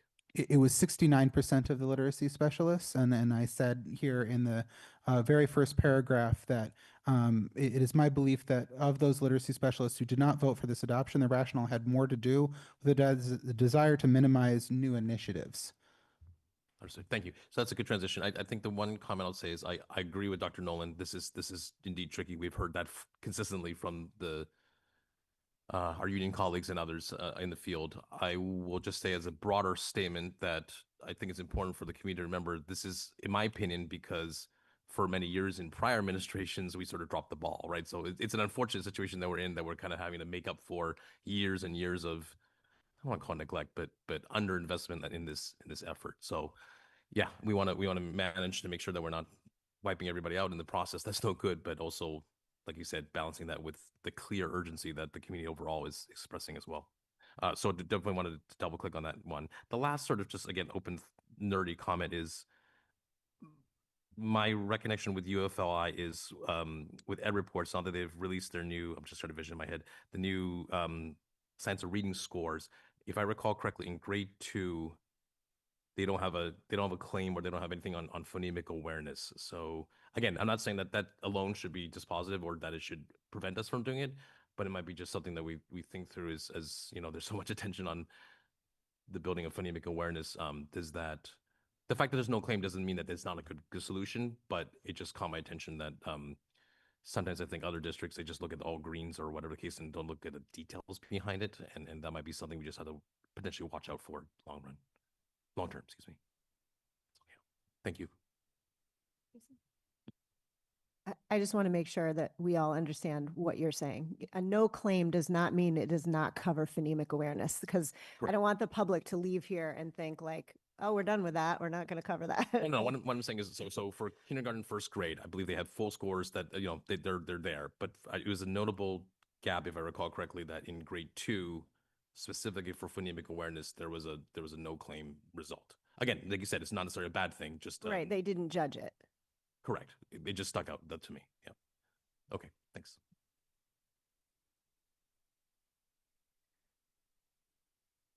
Thank you.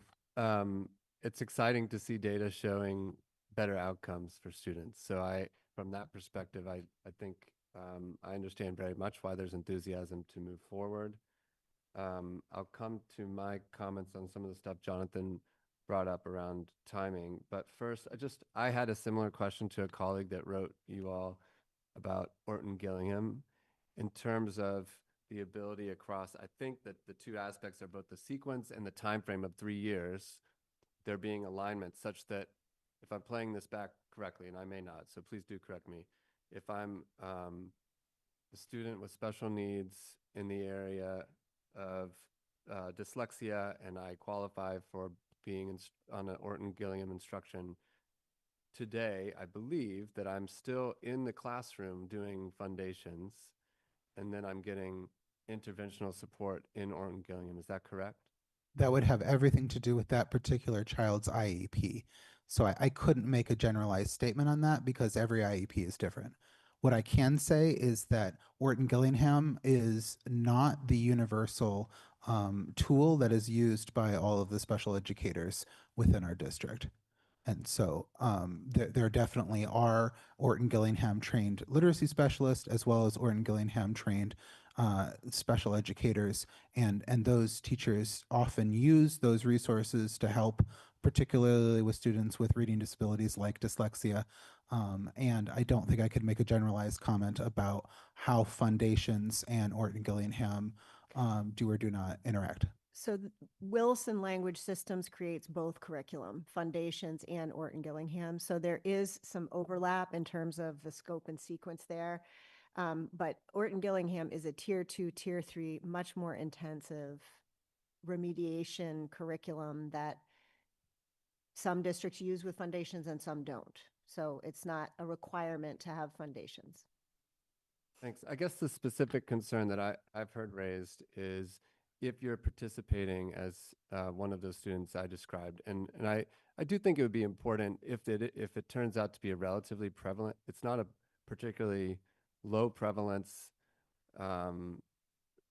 issue, dyslexia, and my understanding it is a commonly prescribed curriculum for those needs. So Correct, it is, yeah. So the specific instance, especially if that's a prevalent one, is to understand, are we going to have a decent number of children with those needs in phonics classes where the sequence and the pacing is really different, and they're back here and there are other students? Is that a potential con? I'd just like to understand if that's a con that we're moving towards. It may be that it still makes sense to move in this direction, but we want to think about mitigations for that. But I just want to make sure I'm understanding that potential issue. So students are not pulled out of their general education, whatever the general education curriculum is. Orton Gillingham would be on top of that, no matter what. So how it's done, it depends on how the IEP is written for that child. Mostly OG is a pull-out situation, or even within the classroom, a small group during skill building time and those kind of things, while other students would be grouped for other reasons. So it's there does not appear, there wouldn't be a moment where kids would be missing the gen ed instruction in order to get this, unless they were in a sub-separate classroom or a pull-out classroom already, and they wouldn't be receiving that particular classroom instruction. Okay, that makes sense. I mean, I think that as long as we're thinking through that and mitigating the fact that if there's a group of students who today were getting gen ed that was at their level, but they needed more, and now we're moving to a system that doesn't work that way, how we address that. But I, especially if it's a lower prevalence, maybe it is a case by case item. To the topic that Jonathan raised, I just want to suggest that I agree. I mean, I feel some tension, and I see nothing here when you get better results, and aside from, you know, managing either edge cases or segments, important segments of the student population, but moving forward with what we think is the best solution, it makes a lot of sense to me. And, you know, especially when we're putting in these wonderful cycles of curriculum reviews, we can just imagine a situation where we have a lot of things we were ready to upgrade, and they're all landing on the desk at one period of time. And so, you know, I think it's reasonable, Anna, for you to ask us to weigh this on the merits of the curricular change, but I also think it's really important for us to make sure it's a school committee review and discussion around the pacing once that becomes available. So within that framework, that would make me much more comfortable, which I think is what you're proposing, Yep. but I just want to. Yeah, I mean, we've heard the same feedback you have. And, you know, what I'm going to need to know from you is, if we're slowing things down, like, are you going to allow that to be the case? Because that's what we're all hearing. And we have this deeply urgent work to do. So we will make some proposals to you based on what teachers told us, what our principals are telling us, and what we think we can get done in a year without substantially harming morale, to be quite honest. Thanks, that makes sense. Mm-hmm. Tamika, and then Linda, and then you. Thanks, Alicia. So while I agree that it's super exciting and positive that there were no dips in the pilot groups in terms of the assessments, I wonder if you could speak a moment about the supports that would be stand ready to be deployed if, after an implementation, a broader implementation, you notice that there were in fact some dips in the assessments. What supports does the district currently have in place that we would be able to triage into those particular classes where teachers were having some difficulty with this new curriculum? Question. Yeah, and one of the joys of the work that I have right now is that I am able to help facilitate and direct the Literacy Specialist Network, which means at least twice a month I am working with all of the literacy specialists at the various elementary schools. And part of the idea is that we are trying to reduce the number of students that, starting in third grade, need intervention based on an inability to decode.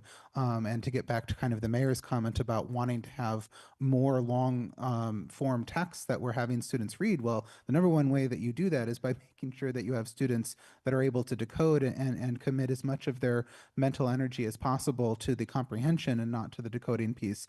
And so should we have a situation where multiple months into this, let's say first grade has kind of a dip in terms of our phonics data, that is where we then reassess how it is that we are thinking about our deployment into the professional learning community meetings, which are these weekly grade level meetings. And so right now our current plan is to really emphasize with kindergarten in all of the places in which that's not a conflict with the soft launch for math. And so if it were the case that kindergarten is going along really well, but first grade is struggling at a given elementary school, that would be me having a conversation with those literacy specialists and saying, okay, how are we going to prioritize first grade, either for a few months or for the rest of the year, because that's what the data is showing us. And so there's a constant kind of conversation of what are the best practices of instruction, which I do believe very much are embodied in this recommendation, but also in the art of teaching in terms of how are you making data informed decisions on a, a weekly, daily basis. So I think that goes very far in terms of reassuring, or it should, in my opinion, go very far to reassure our teachers that there are supports in place and that this is a partnership that the district is going to be, assisting with.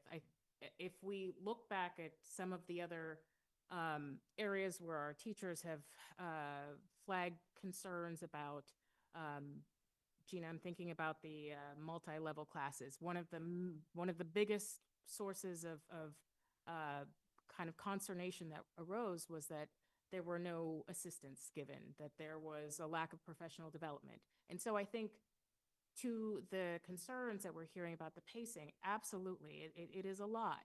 But the fact that the district stands ready and willing and able to work with the teachers to make sure that this implementation is something that is benefiting not only our students, but also them, I think that is something we should be keeping in mind as well.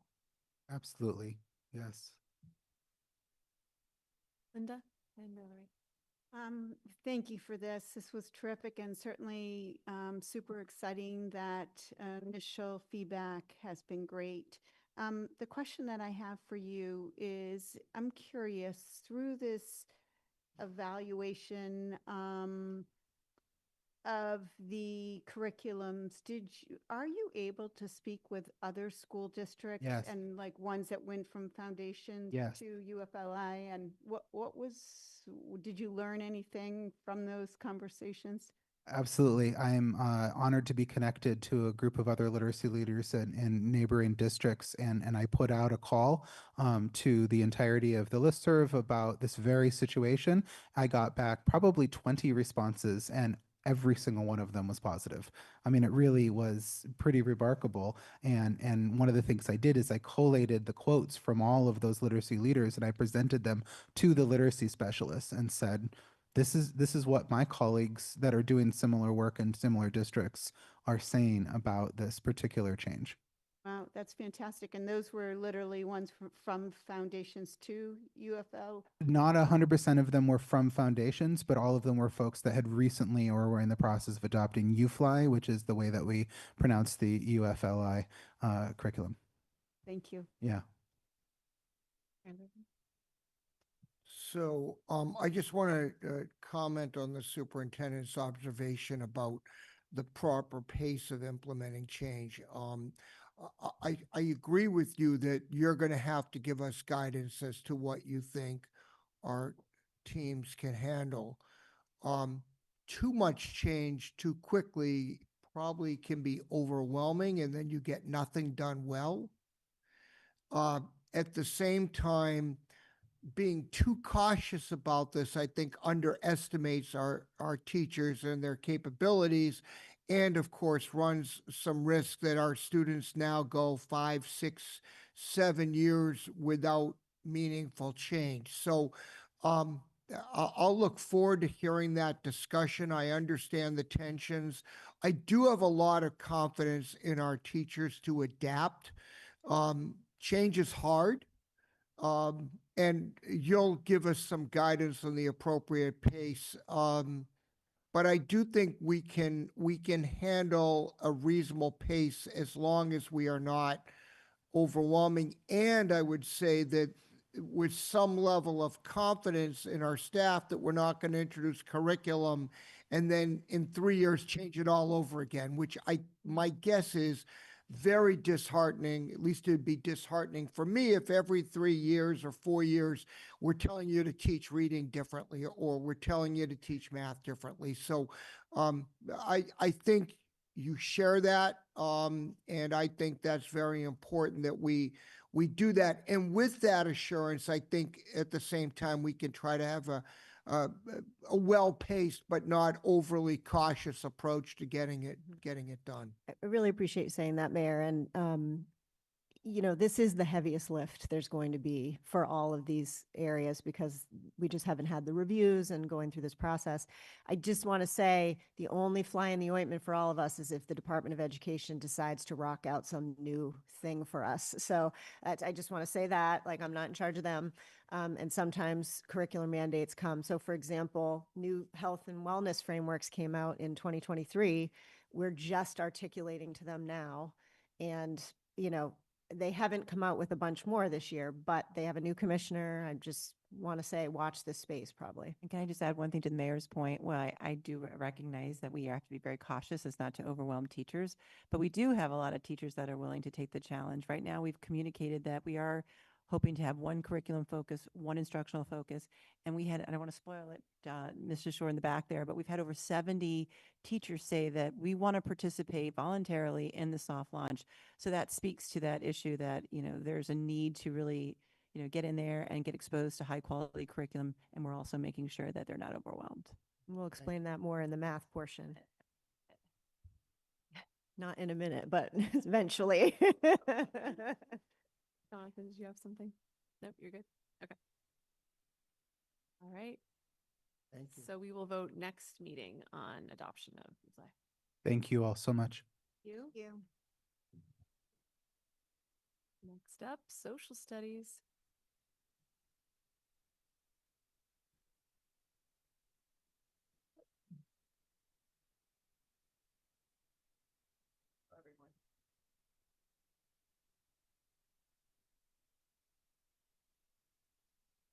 I'd like to take a moment to introduce myself. My name is Eva Urban Hughes.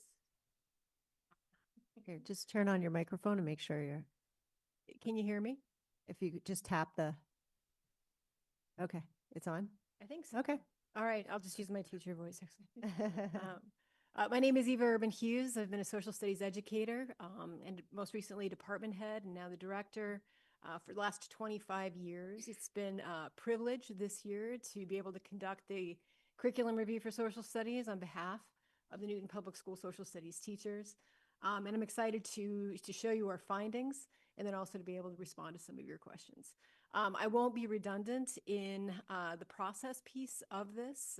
Cloaker, I think, did a very good job of showing what the processes are of the self-study, the year that we're obviously in year one of the self-study, the intent being to take a look at what is happening in social studies across the district. I will say that the report is going to be organized slightly differently than it was for English.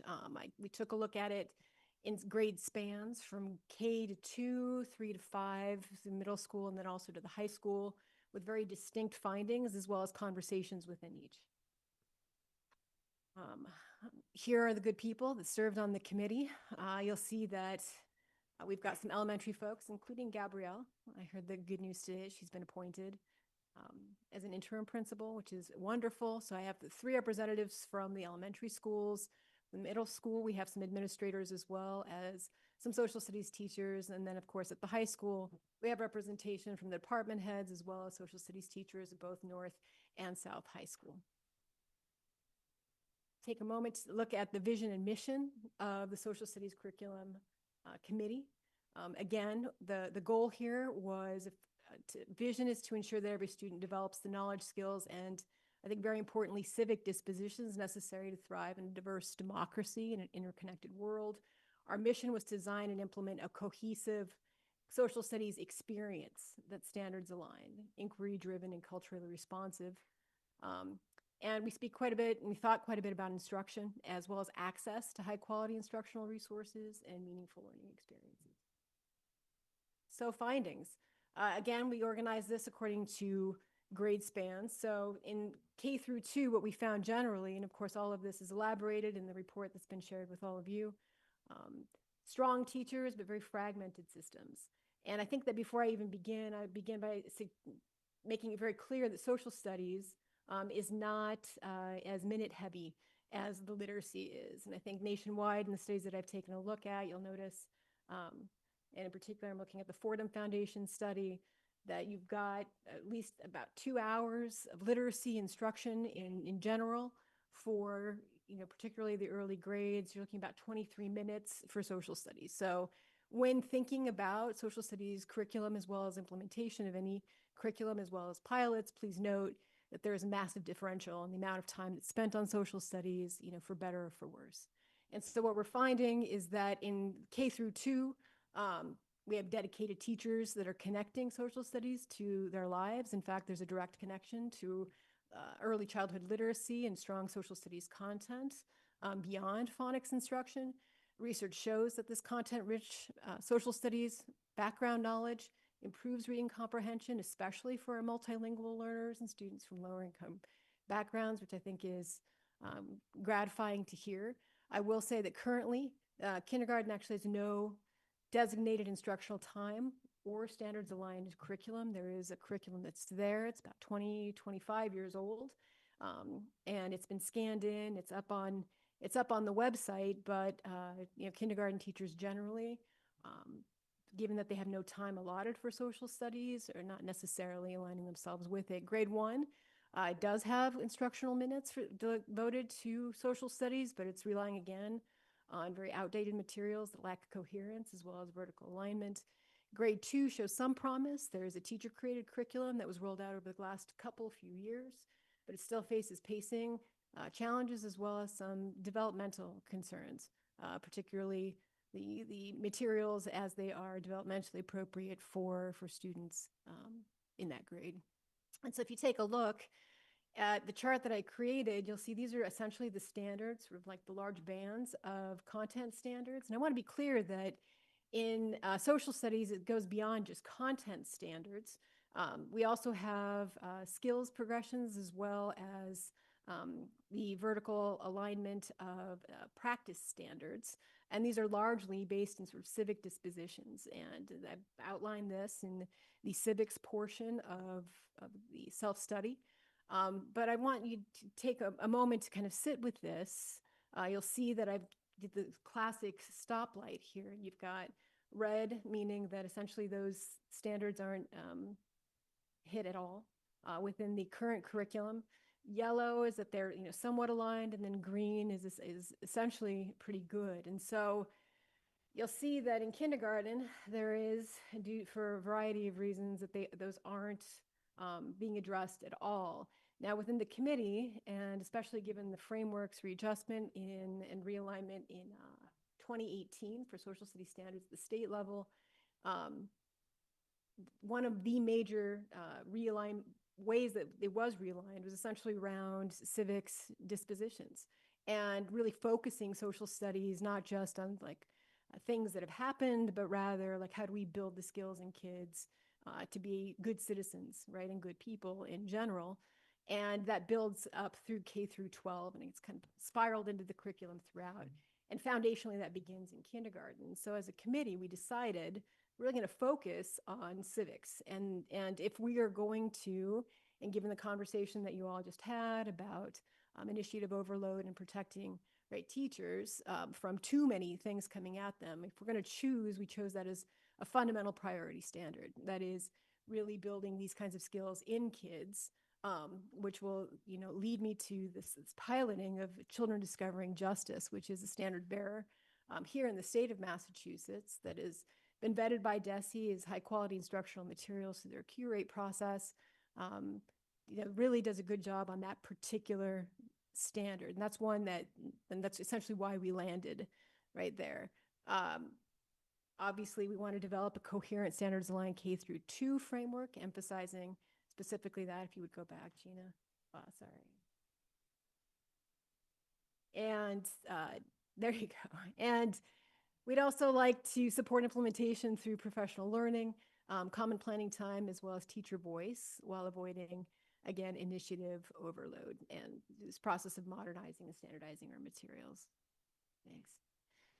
All right, so grades through 5, we have pockets of excellence with some systematic inconsistency. And so grade 5 demonstrates, I think, what is possible. The investigating history curriculum, which provides rigorous inquiry-based, standards-aligned instruction, has been implemented. It has been implemented over the course of the last somewhere on the order of 2 to 3 years, with full implementation going into place this year. I just want to take a moment to talk about the investigating history curriculum. I walked into the self-study. There was already a process in place with putting investigating history into place, particularly in grade 5. Investigating history is an open source, DESE created, and I'll explain this here in just a moment, curriculum that was teacher created. And in my conversations with DESE, as well as with some of the folks that actually developed this curriculum, they describe it as the curriculum that DESE came out with to support particularly grades 5, in this case, well, 6 and 7, but now 5 as well. The curriculum that teachers would create if they had the time to create it. And in my previous work implementing investigating history at a different district with a different group of teachers, when we started the implementation, taking a look at the curriculum specifically, they actually validated that and said, yeah, well, I've actually used a lot of these materials that are embedded in this curriculum. What makes it, and I don't want to say unique, but I think really valuable for our students, is that it doesn't focus on the content standards as much as it focuses on not only just civic dispositions, but also, I think, critically the inquiry process, and thinking about history not as a sequence of facts, but rather something to be thought about and inquired about, asking large historical questions and teaching kids how to take a look at history and hence also current events, right, through those lens, through an inquiry lens. And that's what makes it, I think, extraordinarily valuable. Grades 3 and 4 rely on incomplete or outdated materials, which are misaligned with the 2018 Massachusetts standards, also largely teacher created. And what teachers report is, they cite insufficient instructional time, limited professional development, and inadequate scaffolds. You'll see that out of the survey data, 13% of teachers report feeling adequately supported, and only 23% report the program supports multilingual learners. There's a lot of work to be done within each of those pockets. I will say, though, that now going back to the investigating history curriculum, and kind of go to the next one here, I did the same thing based on the curriculum crosswalk. You can take a look at currently, and this is current practice, where are we in terms of content as well as practice standards in social studies in grades 3, 4, and 5. And you'll see that there are pockets of red in grades 3 and 4. 5 is on its way, and we are still in the process of completely implementing investigating history curriculum there, which, by the way, has received really great reviews from Newton teachers, that is in the 5th grade. And so the goal here is to establish a vertically aligned 3 through 5 curriculum anchored in the investigating history. And I hope to be able to pilot that in grades 3 and 4, certainly not next year, in no small part because there are other curriculum implementations that are happening next year that have already been planned out. And this is a conversation that we've been having extensively in the Office of Teaching and Learning in terms of pacing and how can we pace this in a way that supports sustainability, but also supports teachers without them feeling overwhelmed. And this was certainly a driving factor in these recommendations that I'm putting out in front of you. We would obviously like to embed differentiation and language supports directly into the core curriculum, and then also explore dedicated or partially developmentalized social studies teaching models to reduce teacher cognition overload and support deeper expertise in future elementary models. If I could just say, before Gina was on board and these folks came on board, the investigation history rollout, I put a stop to it at the time. So that's why it's not completed right now, because EL had also been chosen, and it was such a huge lift with one-time funding that needed to be addressed, and that was on fire. So I just want to say, like, the teachers had been expecting there to be the completion of the rollout, but other rollouts got in line first. Thanks, Anna. And I'll also say that the K through 5 conversation is a very distinct one. And it's very different from the content specialists in grades 6 through 8, as well as 9 through 12. As we think about curriculum implementation, what kind of curriculum and what the priority standards in social studies K through 5, I really want to keep in mind precisely what Dr. Nolan was describing, and that is protecting teachers' cognitive load and being able to actually implement all of this well, because we do want it to be done well, and it will ultimately be the task of the Office of Teaching and Learning in order to be able to pace that out. So middle school, grades 6 through 8, what we have across the 4 middle schools is a strong core, but very fragmented implementation. So we have very strong instructional quality, as we determined in our learning walks. Students are analyzing multiple perspectives, are using evidence, they're engaging in respectful discourse. Teachers are integrating reading and writing effectively and connect content to contemporary issues very consistently in order to make it relevant for students. The state-mandated Civic Action Project provides an opportunity for students to practice civic skills in a real-world setting. This is being implemented across all 4 of the middle schools with varying degree. Investigating history is in grade 6 and in grade 7 is implemented pretty inconsistently across the schools and across classrooms. However, it has been introduced to grade 6 and 7 teachers. Grade 8, which is essentially a civics class, lacks a shared curriculum, creating a patchwork of materials and inconsistent coverage of the core content standards. And disciplinary literacy is a priority in practice, but lacks clear vertical alignment from grade 6 through 12. So recommendations here is to create coherence as well as increase civic agency. So to establish a clear system-wide expectation for using investigating history for grade 6 and 7 as a foundational curriculum, one that would include essential units, core content, common assessments, as well as pacing guidelines. The recommendation here is to take a look at the investigating history curriculum as it's currently being implemented or not across all 4 of the middle schools, and essentially allow the department to be able to choose priority content standards, and then also be able to color the curriculum in order to be able to create pockets of autonomy and also room in order to be able to expand the curriculum into the various projects, right, as well as adapt to current events as needed. Develop vertically aligned scope and sequence by disciplinary literacy across grades 6 through 12. So starting from the middle school and then extend out through the high school with shared expectations for reading, writing, vocabulary, and analytical thinking. I want to be clear here that this is not completely lacking, that this has been ongoing work. It's happening both at the middle school as well as at the high school. The goal now is to bridge between the middle school and the high school in order to be able to know that we're reinforcing those analytical skills.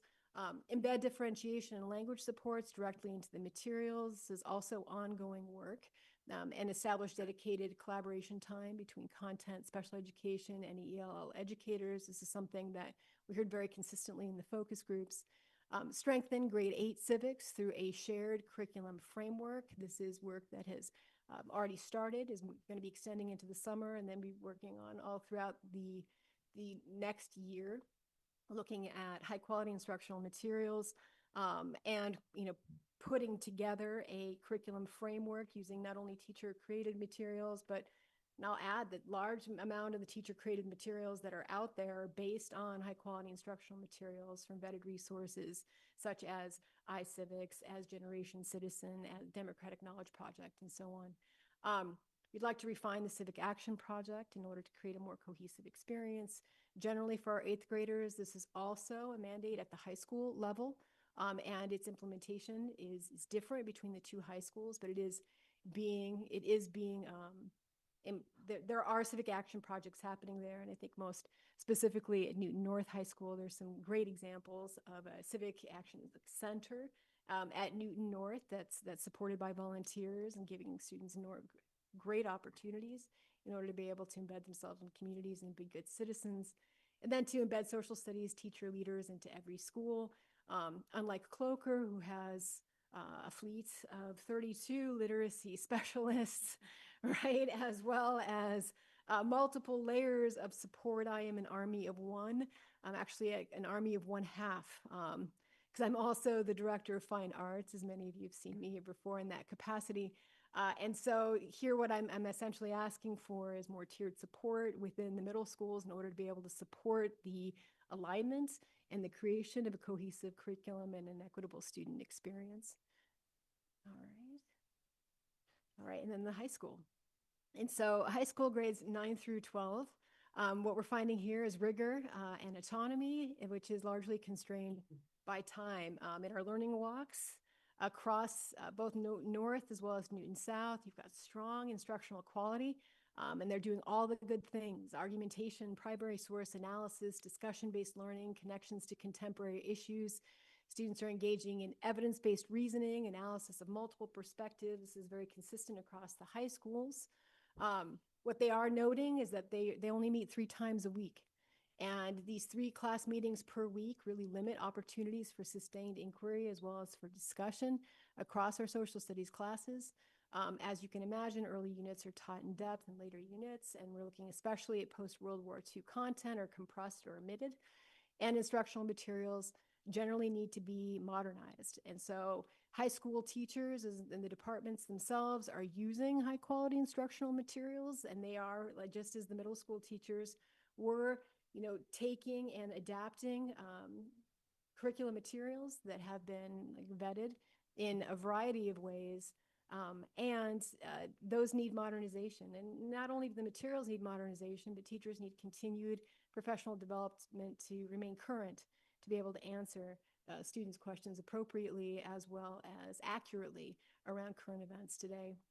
And then I'll add that AI use, and this comes up again and again amongst and between and amongst social studies teachers and as well as ELA teachers, requires clear and consistent guidelines. And then also, generally more thinking about how can we as educators, as social studies teachers, teachers of literacy, how are students using AI, how are teachers potentially using AI, and how can we leverage this technology to the benefit of our students. And so here are the recommendations. Well, we would like to see an established district-wide scope and sequence for grades 9, 10, and 11. And I don't want to suggest here that that isn't happening, because in many respects it has been happening. There's actually a great deal of alignment in terms of the units and the organization of the courses between North High School and South High School. So this has been ongoing work. Prioritize depth over breadth. This is the perennial conversation around social studies educators, and that is, how do we take 4 years of standards and compress that into a 3-year sequence.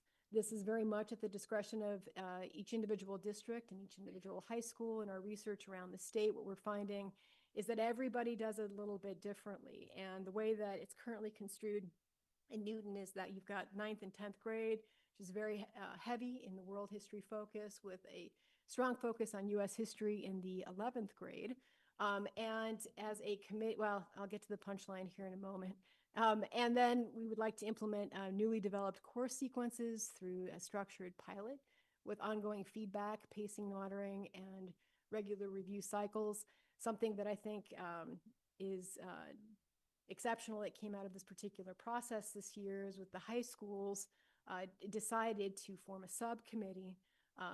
And in that subcommittee, they began this very important work of finding what are their core principles as social studies teachers, one of which was to make the high school courses more relevant to kids, to get them more into the contemporary world, and to be able to modernize their materials. And also in this process, take a look at what's happening at the middle school level and not duplicate those efforts. And as a result, this wonderful process emerged in which both of the high school departments came together. Out of the subcommittee work, they came together to put together various iterations of their core courses, had extraordinarily thoughtful conversations, broke out back into subcommittee, and now I think we're finally at a place where, and I should say finally, I mean, this was the work of many, many months between amongst the high schools, of finding consensus and collaborating very closely with one another about restructuring core classes, grades 9, 10, and 11. I think it's extraordinarily promising work that's going to be moving on into the summer, and then hopefully being able to pilot those courses with some curriculum in place at both high schools in all 3 of those grades. Again, we'd like to modernize and diversify instructional materials there as well. I just want to emphasize that I think the high school social studies departments at both high schools are the gold standard in terms of just coming together freely for this collaboration because they really believe in the work. And so what she just described was not something that was necessarily coordinated by our office. It was something that they did jointly together on their own. So I give kudos to both social studies department chairs and the high school department teachers for their work with this. Indeed. All right, so action steps for next year. At the elementary level, and again, this was a very deliberate decision, we chose priority standards primarily in civics, being very, very cognizant of not overloading teachers. And to that end, we've chose to pilot only Children Discovering Justice in only 2 units in K and 1 and 2. I will add that the committee was very eager to continue the work into next year, to continue to look at more curriculum pilots in social studies in grades K1 and 2. So we'll certainly be exploring more of those, but at the moment, we really wanted to focus on those. We would like to see grades 3 and 4 phase in investigating history, certainly not next year with other ongoing curriculum implementation, but hopefully within the next 3 to 4 years. And then we'd also like to see grade 5 complete implementation of investigating history in the final 2 units. So this is an example where the Office of Teaching and Learning is listening to our colleagues and getting a plan together that makes sense for them. But as you can see, there's a lot of work to be done. So we're trying to be thoughtful in that implementation, but we are taking into account the overburdening of this work with our teachers and trying to make some sense out of it while also keeping, the conversations going in social studies. At the middle school level, we'd like to create a bright line connection between grades 3, 4, 5, and then 6 and 7 throughout the investigating history curriculum, largely through this inquiry-based, standards-aligned, these practices that are embedded within that particular curriculum. And we want to develop an 8th grade curriculum that's aligned across schools, identifying priority standards, identifying high quality instructional materials, many of which are currently in practice, and then also to align and develop a civic actions project. And then finally, the high school, to revise the scope and sequence for the core classes. This has been initiated and is in progress for spring of 2026. And to develop units and curriculum around those core classes in the summer and going into the fall, and then to pilot all of those classes into next year as well. I'm happy to answer any of your questions. I just want to say we're going to be in this weird space that we were in with science last year, which is after Eva and her team get through piloting the pieces that they'll pilot, she may recommend some pieces of curriculum. And then at that time, we would seek a formal approval for investigating history because that was never brought forward to the school committee of old. So it will be almost fully rolled out, but we would, and to the mayor's point, we don't want to be jamming teachers around like, just kidding, we're not doing this thing you just invested 7 years in, right? So they've already had a long period of time of rolling this out prior to any of us being in these seats. So we'll come back to you with that next year. We'll open for questions, and I want to remind everyone it is 8:45 and we have 2 very meaty subjects coming up. So if we want to get through both of those, we should be tight with our comments here. Starting with Victor. Thank you, Madam Chair. 2 things. One, I think there is if you're going, so I support the K1 and 2 pilots. I think that's a great idea. To the point that you raised before, I think Desi's only done grades 3 through 7 for investigating history, right? Is that correct so far, right? So there's a part of me going, we don't want to get too far ahead of ourselves because their 18 standards is 8 years old. By the time we get this fully rolled out, it's probably 10, 11 years, right? Since those frameworks were established. I guess if there were being a place to tread water at current pace, I'd say that's probably K2 here, knowing everything that may or may not change down the road. I don't know if there's any insight into whether Desi's going to make any changes soon, but I haven't heard anything. So yeah. Okay. No. The only other one, this is a little bit of a challenging question, but you can decide if you want to answer how. I've heard various things about investigating history, and some folks from the Asian community, some folks from our Jewish friends and community have expressed, mixed opinions about the solutions. You always have challenges with social curriculum, no matter where you adopt it. What, if at all, is the plan to engage community for that kind of feedback before finalizing these decisions, or are we past that point already?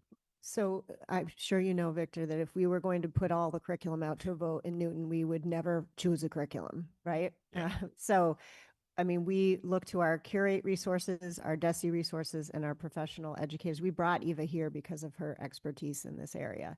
So that said, we meet with groups all the time. Eva and I have met with folks who have shared concerns with us. They push our thinking. We take on resources. We have new feedback from the Commission on Anti-Semitism about certain Jewish identity and heritage pieces, which we need to put into place. So does everyone in the Commonwealth. So we're waiting for those stipulations from DESI that came out of that report, which our former mayor sat on that committee, actually. So we're still in a holding pattern. Nothing has come out from DESI. So we're a little like, we have some thoughts about what to do. The good news is, a major part of my job is interfacing with the community and really leaning into those concerns and hearing about different groups and how they feel we're doing with representation, whether that's how we represent students and families and cultures in our materials, how we do it in our libraries. We just recently had a whole process where a family had some serious concerns, and we mounted a whole committee to review that person's concerns in order to have those conversations. So we welcome the feedback, but parents choosing curriculum is not, they're not a part of the curriculum choice. But we take their feedback. Every parent was surveyed in every one of these curriculum areas to get that feedback. Thank you. Yeah, I know you're by far one of the most engaged superintendents I've ever met, so I appreciate that. Thanks.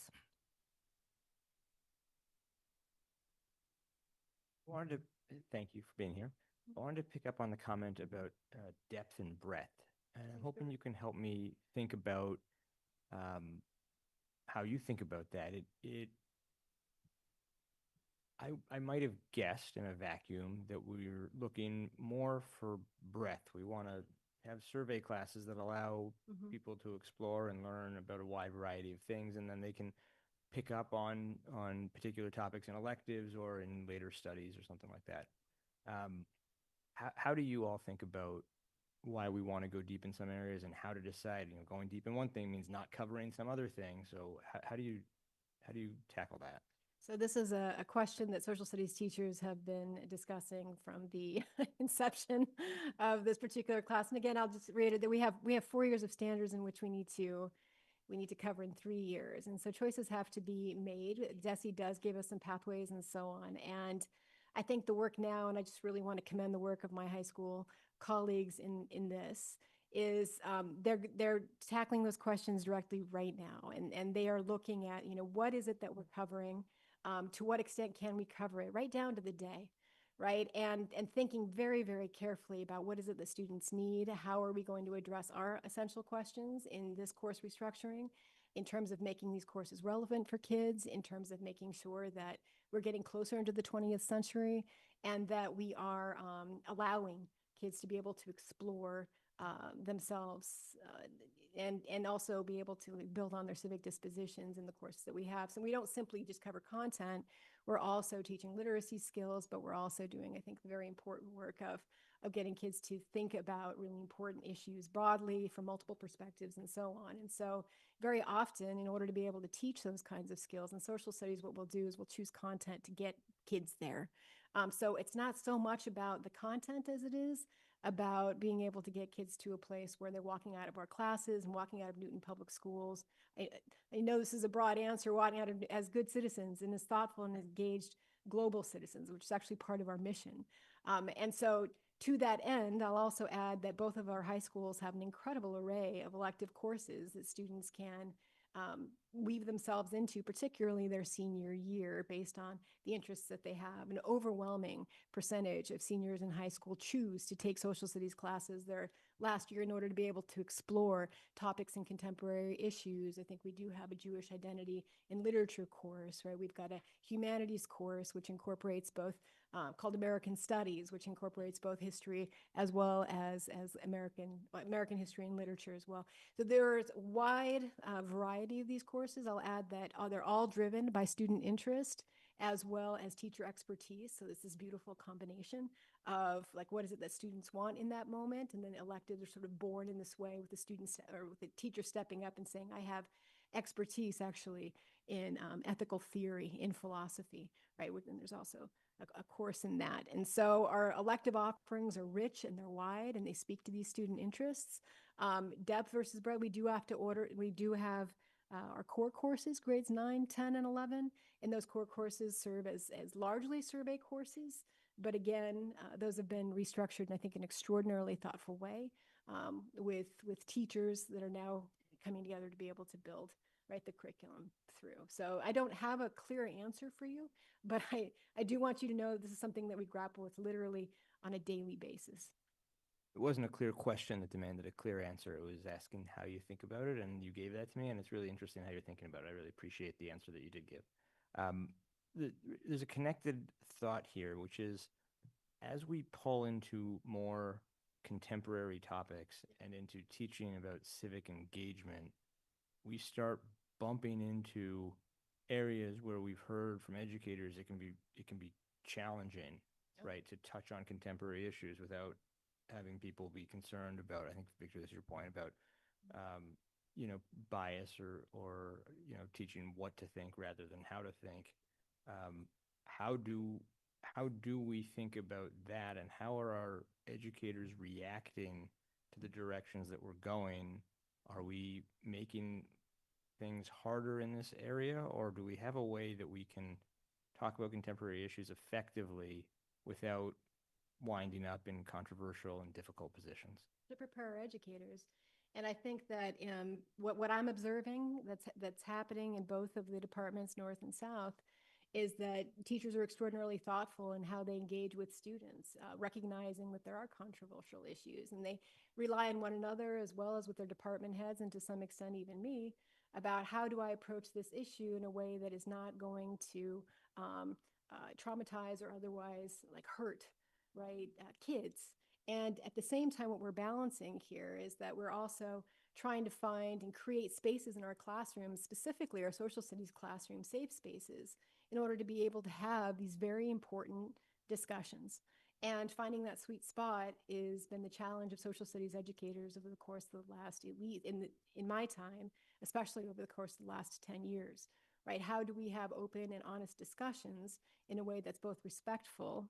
And again, that this goes back to what I was really stressing at the beginning here is that in the core of social studies education is not about learning about all the stuff that happened. It's learning about how to be thoughtful and engaged citizens, aware of multiple perspectives, and being thoughtful in how we engage with one another. And that, I think, is the strand that goes all the way through social studies education. And so I think the work that social studies educators that I've observed, not just in Newton, but generally are doing right now, is to be land in that very thoughtful place. And what they're asking us for as social studies leaders is the professional development in order to be able to talk about current issues, is the support needed in order to be able to work specifically with students as well as various interests around the community.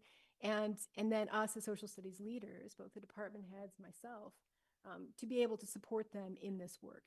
And so I don't know that I've got a real clear answer for you here, but it is something that we're very, very aware of and that we're trying to prepare our teachers.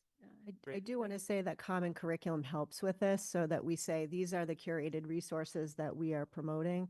We also have you have great policies as a school committee about how materials, speakers, and pieces are brought into the classroom. And projects like the Civic Action Project bring the community in to actually be a part of the action. So I guess I would say we like it when people come in and we want them to see what we're doing, and that things like our common experiences help us showcase that. Great, thank you. Laredo? Clearly a lot of work to do in the elementary schools, particularly at the lower levels. That's really obvious from what you've presented. At the high school level, when you express concern about teachers not getting beyond, say, World War II, which every year now is further and further in the past, what, if anything, are we doing at the department head level to make sure that, say, by October, November, all of our teachers are hitting a certain milestone? So we are keeping on track, and there's coaching and support if you're not.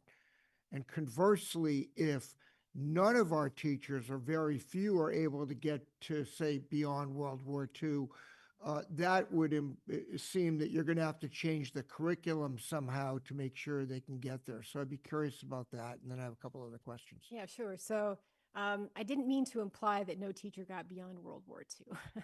The curriculum as it's currently written does try to push into the contemporary era. The solution to that, and I'll also add, before I move on to the second part of your question, is that what I've observed at the high school levels is their work, particularly in creating common assessments, really does help with the pacing of these courses. And so if teachers are giving a common assessment, then that means that they kind of have to have gotten to that place, within the curriculum in order to be able to get to that assessment. And I think that that kind of work, and the department heads have been absolutely integral in this. And we're now at a place where the department heads are talking across the schools about common assessments, which I think is really good work. And that helps with some of the pacing. The second piece of this is addressing what it stated about, what are the solutions to this? Well, the solution is in place. And that is that both of the departments, as well as the department heads, are now actively engaged in restructuring those courses in order to be able to avoid redundancy, which they've effectually done throughout this self-study process.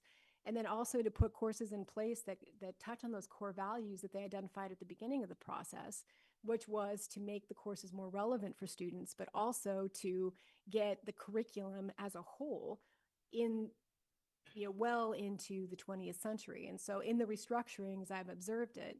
I'm seeing that more and more of the units have pushed into the 20th and the 21st century in thematic ways. But I'm sorry, I didn't fully get an answer to the question. So it's November, and 3 teachers at Newton North have done one thing. 2 teachers at Newton South are a month behind.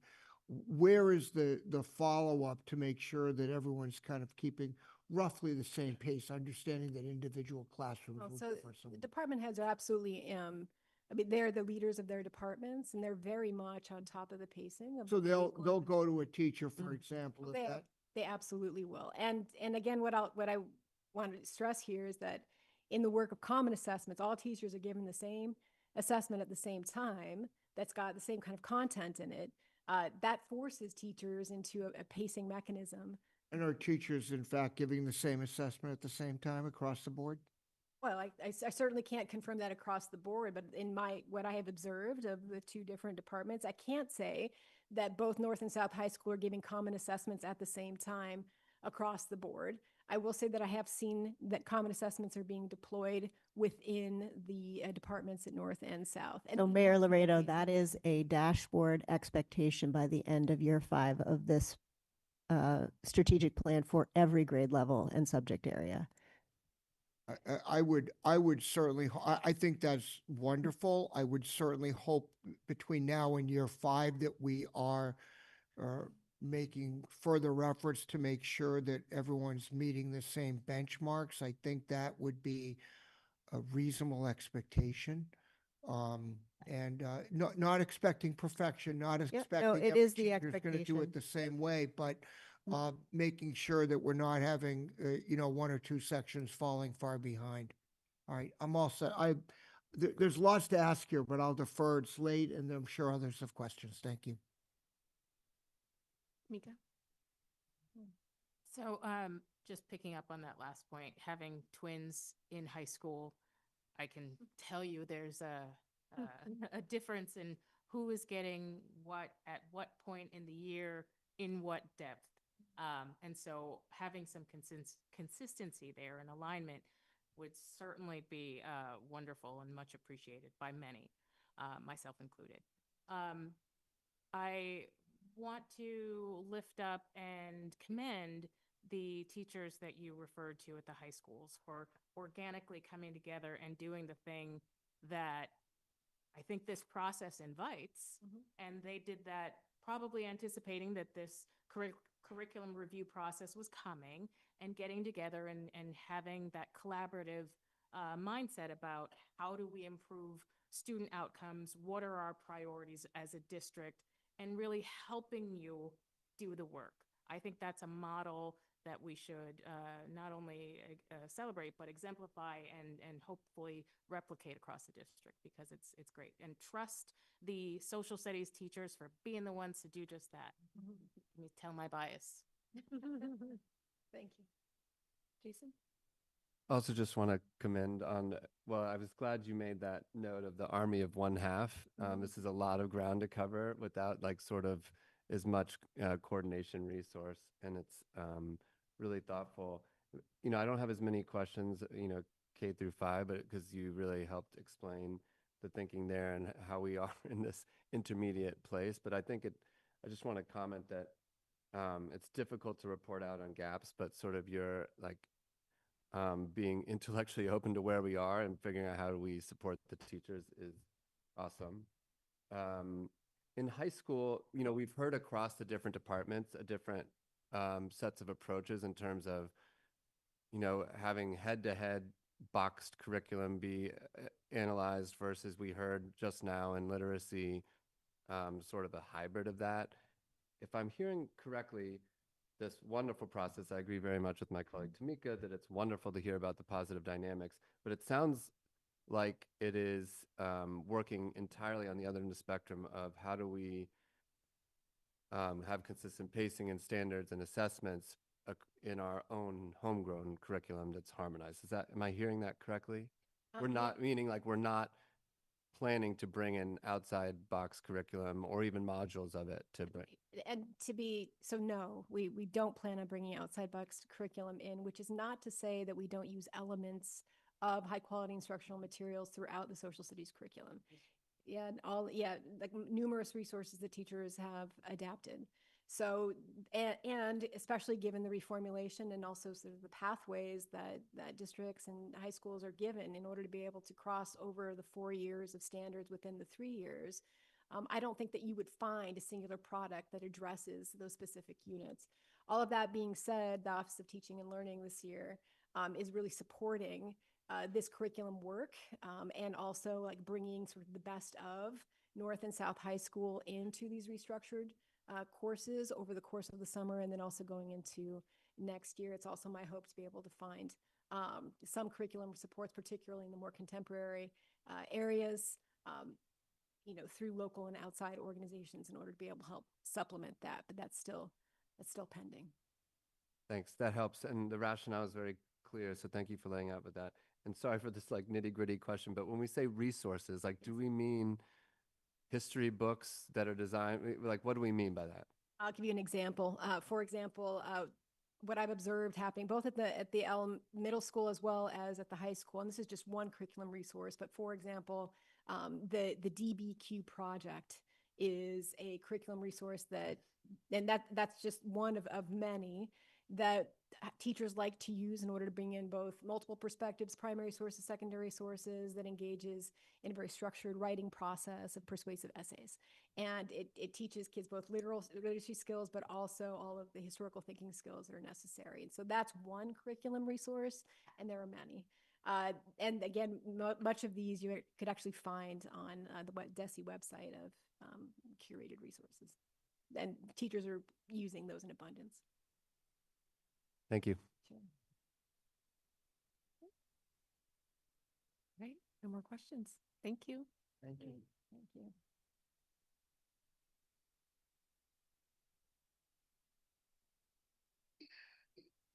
Everything stretch. Yeah. Anybody want to sing Sweet Caroline? Or what?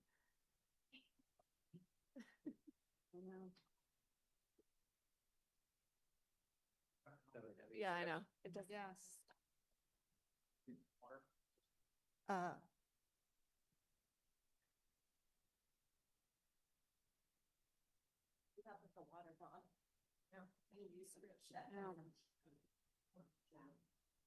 Oh my gosh. Also being somebody?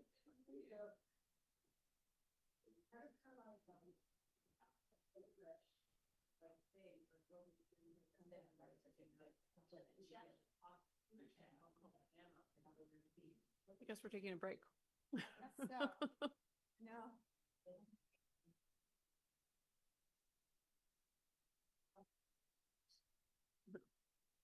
Yeah, they're good. The sugar plus the caffeine, kind of.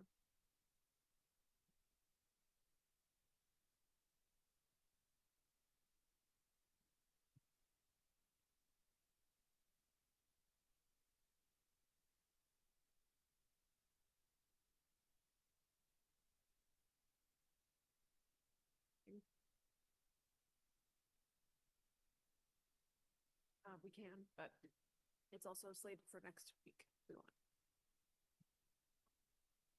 To boot the whole conversation. Yeah, let's see how long this takes. Either way. It says possible vote and it's vote next week, so. I don't even know.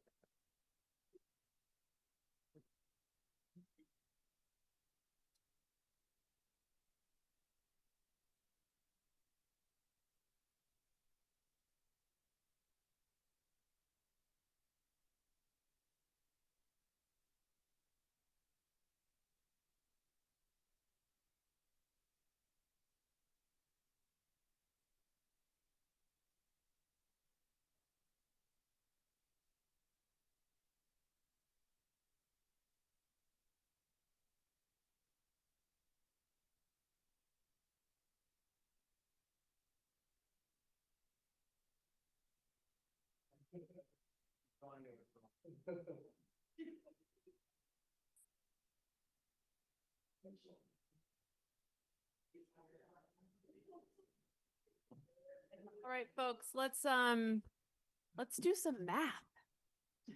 Alicia, how late you gonna go tonight?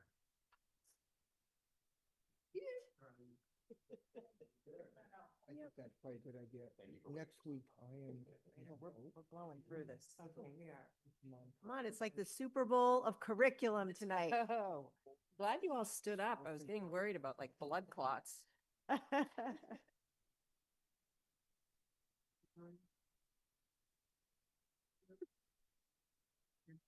How do you know, Mar?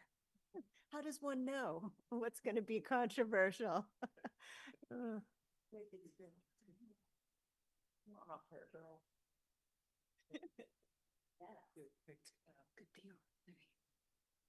All right, are we ready to start, Dr. Nolan? Yeah, it's up to the chair, but yeah.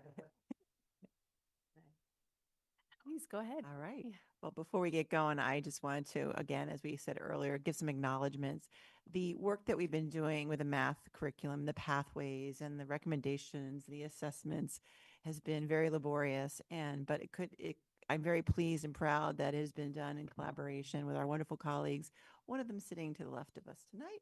And for those of you who do not know, this is Jennifer Letourneau. She is the department chair at Newton North.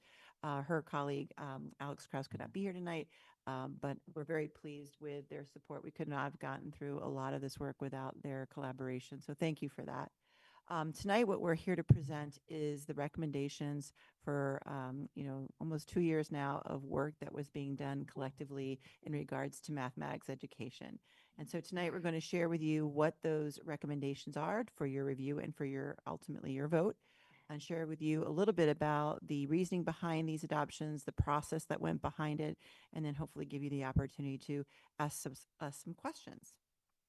So just to give you a bird's eye view, just to keep it simple for our viewers at home, extensively, we have gone through a very in-depth process that Ms. Shore is going to share with you in just a few minutes.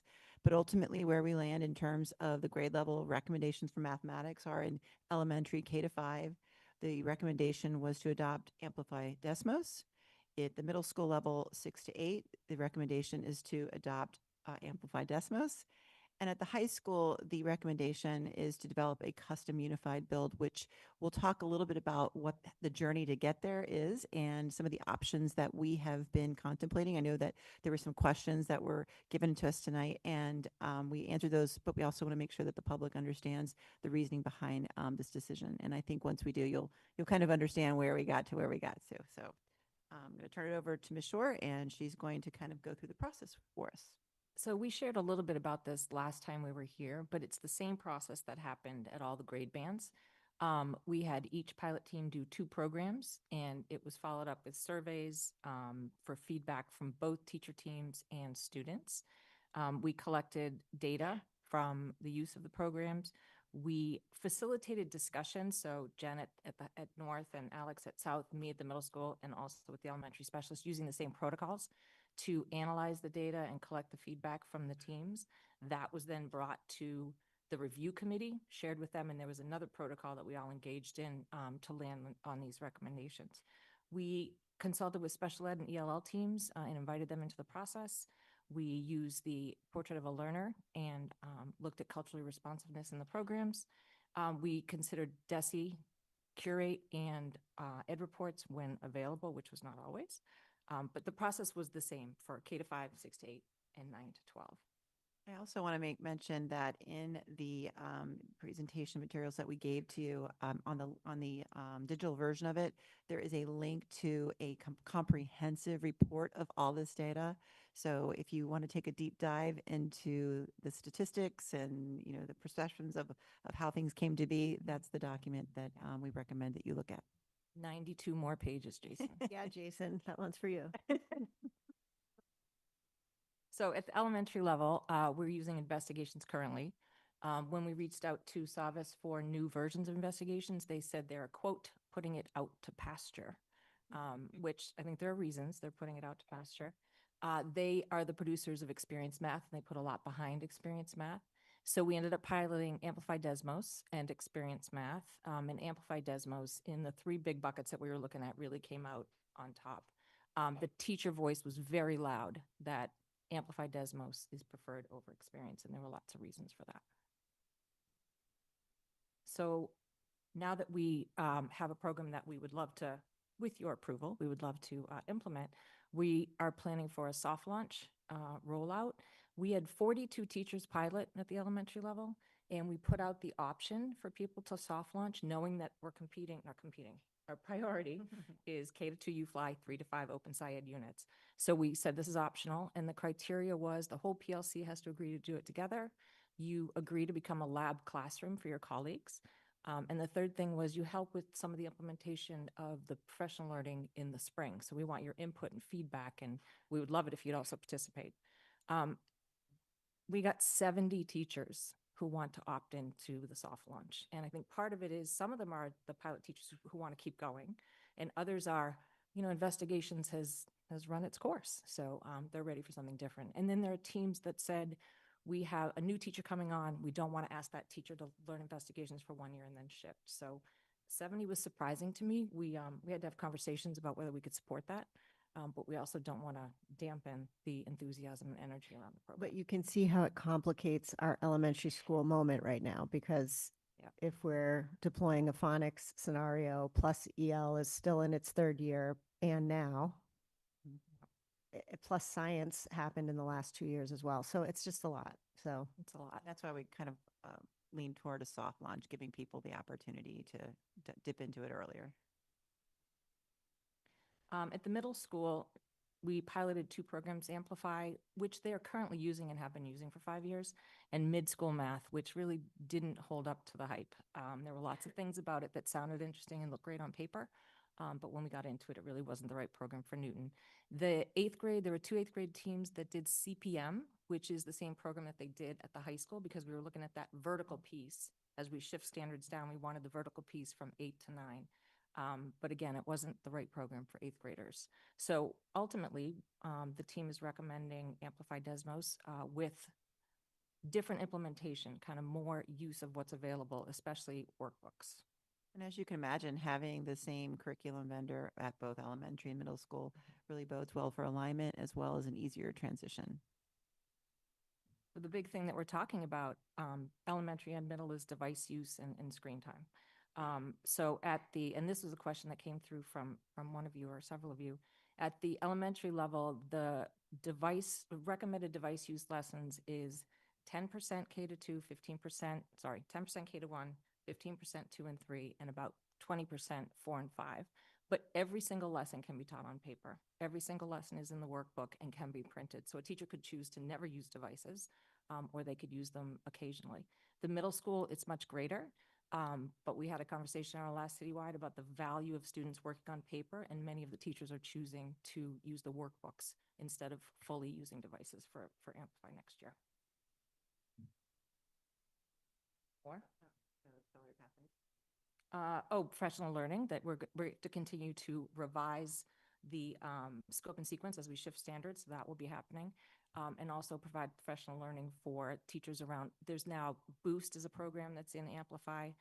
They have targeted learning. Oh, it's not called Boost, sorry. They're changing the name from Boost to targeted learning. And then they have something called M-Class, which collects data that we are working on. How does that talk to OA, and how do we get that data to sync? And it's important to know that one of you asked the question, if a student isn't put into an accelerated pathway, but they still have a lot of math aptitude, it's those targeted instruction resources that are built in so that there are extensions in the regular classroom for students who need more. So they're available right away. Renaissance Learning also has some resources based on wherever the classroom instructional report shakes out. Different leveled resources are given to every teacher if they want to use them. So in this case, there's just layered resources given the diversity that exists in the general classroom K to 8. Another thing I want to point out as an advantage of Amplify Desmos is that they do offer an integrated Math 1 course, which is something that will align to their progression into the high school. High school. So there was not enough consensus for one program or the other. There were pros and cons to both, but we did not get to a point where there was one program that even had 60 or 70% of support from all high school teachers across the district. So the Math Curriculum Review Committee, after analyzing all of this data and looking at the feedback from the teachers and the students, we thought about a different pathway. There were several teachers who went to the NCTM conference in New Orleans. Yes, New Orleans, and came back having met with a publisher who does this type of work. And so they brought the idea to us and we started to look into it. So this is an option we're just starting to explore. It would be either that the two high schools come together and share all their materials and something is created that blends those two approaches, but is aligned, scope and sequence, aligned across the district. It would have common assessments and all of the pieces that we need. ELL support, special ed differentiation, and that would be built out by the vendor in collaboration with all of the educators, the department heads, me. But it's time consuming and we have to think about what that would look like over time. Another option that we spoke with the vendor about last week was they could take a program that they've created off of illustrative math and Newtonize it, which is a little bit lower lift, but it's a different product. So we still have to circle back with the teams and make sure that this is a viable option as well. I think another question that was asked was, couldn't we take one of the two piloted materials, whether it's CPM or Carnegie, and have the vendor work with us to make it what we want it to be?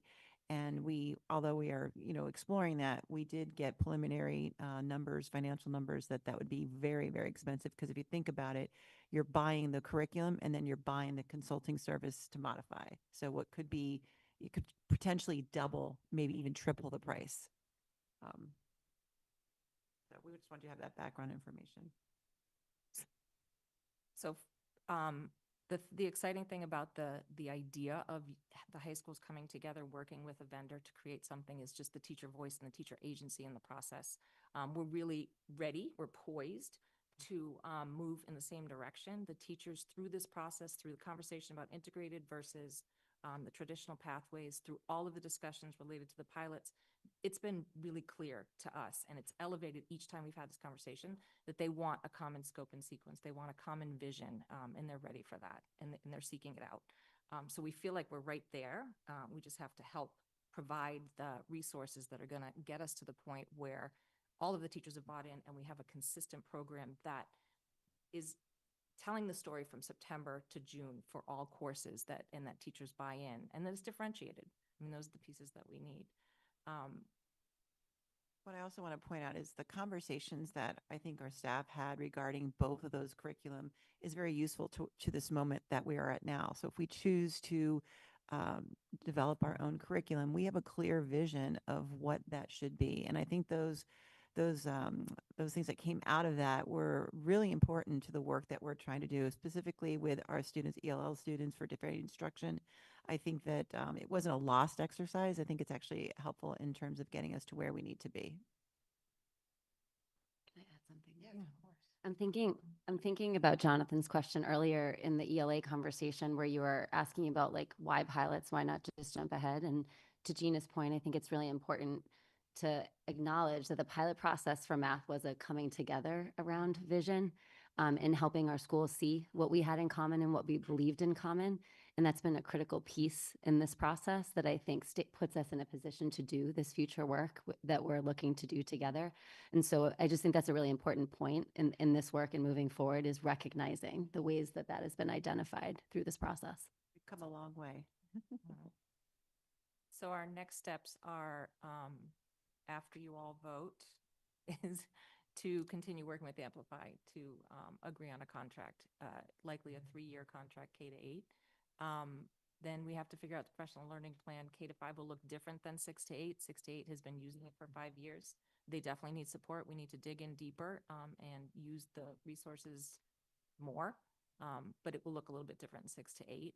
And then we have to continue the conversations with the vendor and other vendors possibly. We've talked to one so far and see what the options are and keep that conversation going.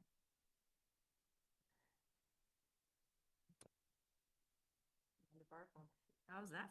So we will be asking you for a vote to support the K to 8 curriculum adoption that has been recommended by our staff and committees. And we'll come back to you when we figure out the high school. You want, sorry, Start with the mayor and then.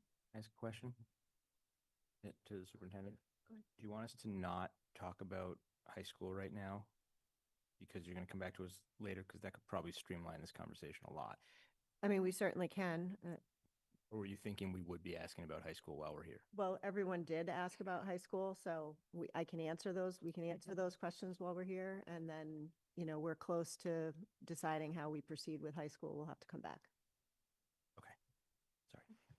Sorry. So I really appreciate the work you've put in here. Remind me, how much is this going to cost? A lot. Mayors always ask how much things But cost. specifically the high school? Pardon? The high school? the No, options for the high school. So Mayor, the- we already received a $2 million allocation. We will live within that allocation that Absolutely. we've already received. No, but I have a somewhat different Okay. question, so I Mhm. appreciate that. Mhm. How much is this going to cost for K through 8? Where are we at with that? We're still going back and forth with them because we don't have official approval to do anything. So I've been toying with them a little bit on the professional learning plans. I think we're at about 1.2. 1.2 million. K to 8, 3 years. All right, so that's a one-time fee. Is there an ongoing fee every year for this curriculum? It's 1.2 for 3 years. So the initial lift at the beginning is all the materials, but then there's ongoing workbooks, much smaller amount on year 2. So it's 1.2 million spread over 3 years? Correct. Okay, so that's 400,000 a year. More upfront because of the materials. Right. This is what I'm trying to get at. So more upfront, how much more? I don't- So Mayor, it depends. I haven't even gotten in to beat them up yet to get them down in price. So if you vote it, we'll come back to you with the pricing structure. I'm just trying to anticipate. I understand we have this year's budget Yep. and this is built in, which is Mhm. great. I'm trying to anticipate future The costs. ongoing costs, yeah. Can you forecast what the workbook are moving ahead? After 3 years, Mm-hmm. I apologize.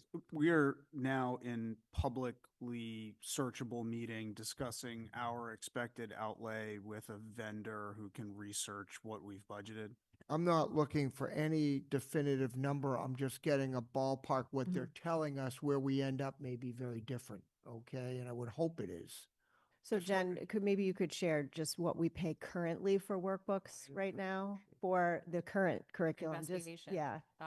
K to 5 is about 110 a year for workbooks K to 5. That's what we currently pay in our current budget. We're paying anyways right now in our budget, Yeah. okay?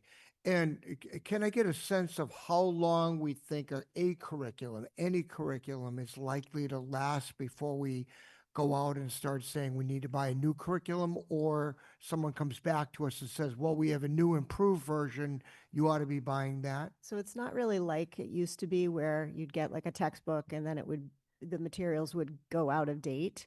So what you're doing is buying the rights to use the curriculum, and they update it for as long as your contract goes with them. And as long as they stay in business. And as long as we still like it, right? And as long as the state hasn't changed the things that we have to do. So I would say to you, this is the heaviest lift, and this particular department has been very complex. I mean, I would expect that we would renew at the end of the 3 years, and that we would, unless there were glaring problems, that we would know well in advance of that contract, and we would try to end that contract if we did not find it appropriate. I'll leave that. I appreciate that. Can I just ask a piece of the high school question without belaboring it? If we go to an outside vendor to put our own curriculum together, do we have any idea what the cost would be of that? Yes, we do. We do. Well, the initial was, I think around $850 for 2 classes, $850,000 for 2 classes. However, Forever. right, forever. We get to keep it. So therefore we can modify it if there's changes in the state in terms of what we need to be teaching. But I do believe Dr. Nolan is working with the vendor right now to see if we can get a reduction in that cost. The vendor, this particular vendor, once you do the curated process and create the materials, you can actually sell it to other districts as well. You're welcome. For a later date, I really want to have a better understanding of what our curriculum spend is, not to suggest that we don't do it. Quite the contrary, I think it's critically important. But as we are planning for future budgets, it's really important, at least for me, to have a solid understanding of this. I just want you to know that there hasn't been a lot of curriculum spend. In fact, math has been the only curriculum spend K to 5 for about 20 years here. And Dr. Nolan, I want to be very clear. I absolutely support that I hear you. curriculum spend. It's wise, it's smart, and that's why you're our educational leader. We just need, as a committee, to understand where those spends are going to be, not just for this year, but in subsequent years. So just as we did with the open science adoption, the committee at that time received the ongoing costs that we had negotiated after the initial deployment. So once we negotiate that, we can let you know that. I'll also be clear, I would not expect this to be a free cash supplemental grant going forward. So I think we ought to bake all of this into our budget. Okay. 100%. We tried to bake 900,000 of it in this year, and with no success. Okay. Thank you. I don't know if it's worth even mentioning, though, the company that we are talking to in terms of this project with the high school, there's basically 3 options available to us. One is that they work with the high school department chairs and their teams to develop a curriculum all from scratch. So they take the 2 high school curriculums, they mish it all together, and we have our own combined curriculum. The other option is, I mentioned earlier, is that you take a set curriculum and you make it Newton's own, which is very expensive. There's a third option that they recently offered to us, in which we purchase a curriculum, let's say, for example, a particular city in the United States has already done this work. We take the curriculum of that particular city, which is aligned to a vendor, for, in this example, illustrative math, and that we also can work with our departments to tailor that to meet our needs. And we think that one's going to be the least expensive of the 3 options, but we're still waiting back for those final numbers. So the most expensive option is that we if we take one of the two, combine it, buy that curriculum, and then modify it. And then I think the next one would be where we do a homegrown from scratch. And the third is if we buy the curriculum of another district that has been aligned to a high quality curriculum that's already Let me existing. just, if I could, just offer one other comment. I Mhm. would not ever suggest that we buy the lowest cost item just because it's the lowest cost. Sure. There may be lots of reasons to spend more money on something. We do that on the city side all the time. We just have to understand the implications of it. Absolutely. Okay. I just wanted you to have the information. Linda and then Tamika?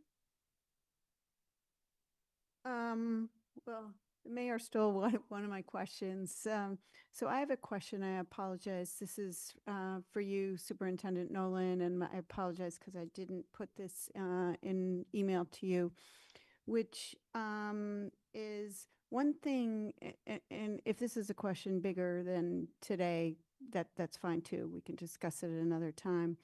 But I noticed when talking about the Amplify program that it said 10 to 20% was digital time. And I think you indicated that the teachers actually preferred, closer to that 10% time in the younger grades. So my question is, I am still confused why we have that 1-to-1 ratio of devices from 1 to 5 if curriculums like this are only needed for about 10%. So we have not adopted any curriculum until this moment. So we haven't adjusted for Yep. that. I also just want to say that 1-to-1 ratio is actually 2-to-1 in the earlier grades, and Yep. it gets 1-to-1 in the upper grades. And this committee is going to have to give us some guidance about how you want to roll in the future, because I'm trying desperately to do what you asked, which is like an elementary screen time policy, but I can't really do it because every teacher, like you just heard, some teachers do everything all paper, some do it. Like I literally cannot get a handle on how much device use there is. What I'm hearing from you is you don't want the stray use. I think we all agree we don't want indoor recess to be screen time. We don't want earning time on the iPad to be how you get your behavior plans going. So I think those are some low-lying fruit that we can start to work on. Most curriculum products now have this digital interface. So I'm worried about letting go of the resource because it makes it harder for the teachers to use all the resources. And I also hear all the parent worries about this. And I read the same research everyone else does. So we have to figure out what do you want us to do? If we go totally paper, that's one way of training and teaching. And then if we don't, we have to make sure our teachers know how to use the devices that are there. So we're in a really weird time. And I assume that this committee is going to direct us in that way. Totally understand. Maybe it's something that we can discuss at a future date. I'm looking at you, Alicia. Absolutely. Can I comment on that, Linda, as well? I think it's worth also considering the visual impact that electronics provides in mathematics. I think a lot of times we think of math as computational, and there's ways in which these online devices provide access to mathematics through visualization that shouldn't be discarded. So I'm someone, yes, I'm a high school educator, and I don't want kids on screen all the time. And I'm super supportive, even of calculation, making sure it's happening on paper, because we know about the cognitive impacts of writing on paper and memory and retention. I just would caution us to think about how this interfaces with instructional practice and student access, because in mathematics, visualization has been an entry point that has maybe come in secondary to some of these other pathways for students. And I just think if we're thinking about equity in this, that's a consideration. That's a really good point. I don't know. I don't want to. I'm looking at the clock, and I don't want to open this can. But I am also curious. Like, is there an age point? Like that it suddenly becomes more beneficial or less beneficial? Good question. You good, Linda? I'm done with that topic. So I actually agree with some of the points that the mayor raised regarding the need or the benefit of understanding the cost implications of the various curriculum programs that are in front of us.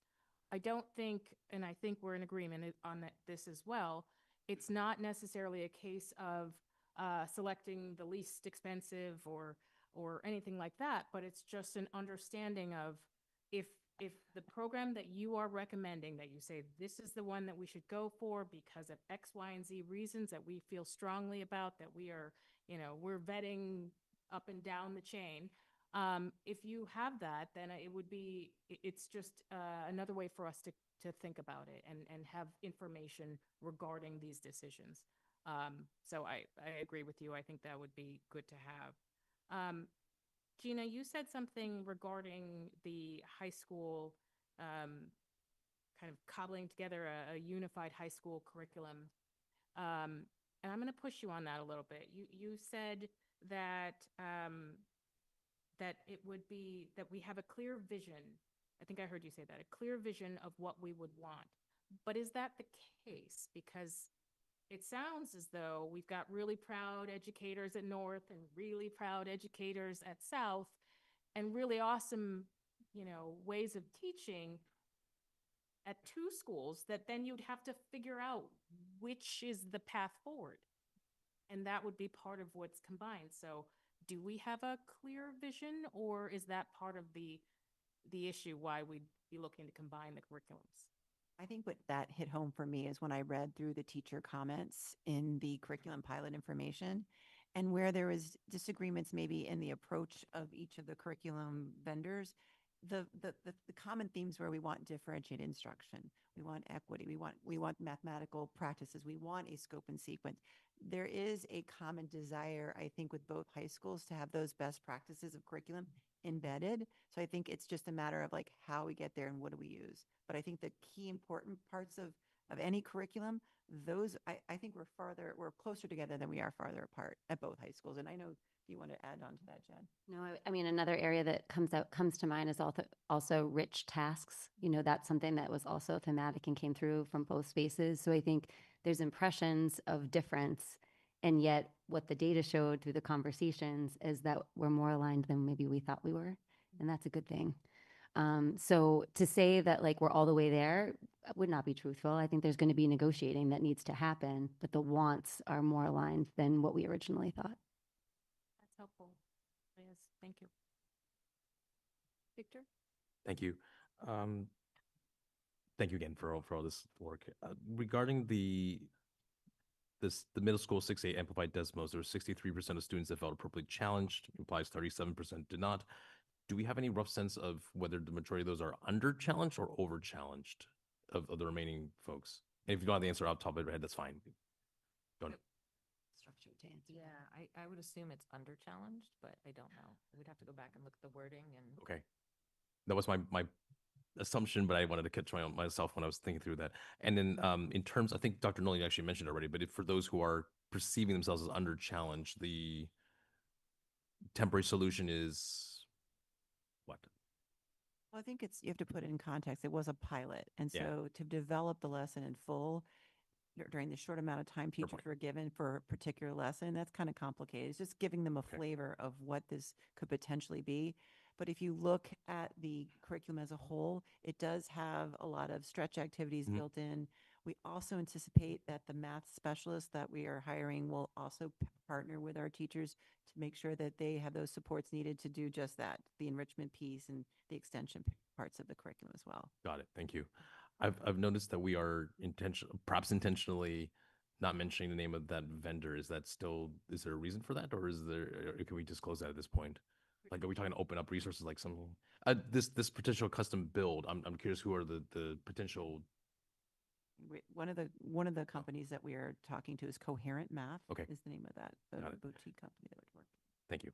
We also looked at Prometrics, so that's another one that we're trying to distinguish between the two that best fits our needs. Got it. Thank you. And then the last one is for I like that sort of 2x2 graph that you provided to show sort of the gap. Are there other districts that have been in similar positions to the best of your knowledge and how they handled that issue? Yes, one of the reasons we've been talking to the curated math group, Coherent Math, is the entire city of Denver and Charlotte Mecklenburg have Oh, gone yeah. with that particular vendor for the same reasons. And Denver has 53 high schools or something like that. So they have the greater alignment challenge than we do. And this vendor was able to get them to that same place. The vendor has provided us samples of what the curriculum could potentially look like. You actually can Google it on their site. They Got have their it. samples on the site. Good. Thank you. I have a lot of respect for Sharmek too, so that works well. Great. Thanks very much. Thanks so much, again, for all this. I guess K through 8 have some mostly, I'd say, tactical questions. I think I agree with you, like a fantastic sign that 70, especially when we hear how much is on the plate, there's that many people want to continue with it when they could wait another year, if I'm hearing you correctly. So that's exciting. When we say the whole PLC, that means within a building, all of those grade level teachers, like grade 3 building X needs to adopt together. Is that what we mean? Correct, yeah. Okay. When would the hard launch be? So like the soft launch is this coming fall, 2026. Is it the following fall? Yeah, September 2027. So the goal would be to have everyone roll out a year later, who have the remaining elementary teachers. And just playing that through, then some students will just, if they had already adopted teacher, they would just be moving on to the next unit, whereas some would be making that investigations to Desmos shift a year from now. And that, do we feel like there's just some disjointedness that could come from that, from having that happen in a 100%. heterogeneous way across the district, or how are we thinking about that? Yeah. Yeah. But again, we're trying to balance all the other curricular needs of the district and making sure that, we're not getting that overburdening of. I mean, we're even having disagreements among too soft launch or not too soft launch. That is the question, because while we don't want to stop educators from taking it on, it does create some other challenges, right? And in listening sessions that you will attend, no one's being forced to do it, but it's still going to be a bunch of stuff for them to do on top of the other pieces. So I'm worried about it from a workload perspective. Thanks. I can tell you're thinking about it, and I know we all think that's important, and it is a great sign that they're opting in. And I guess the silver lining to that is when you're transitioning everyone else, there'll be a lot more learning than you would have from just the discrete pilots, which are sort of snippets. Right. You'll have 70 folks with a full year of experience. So let's hope that offsets the negatives.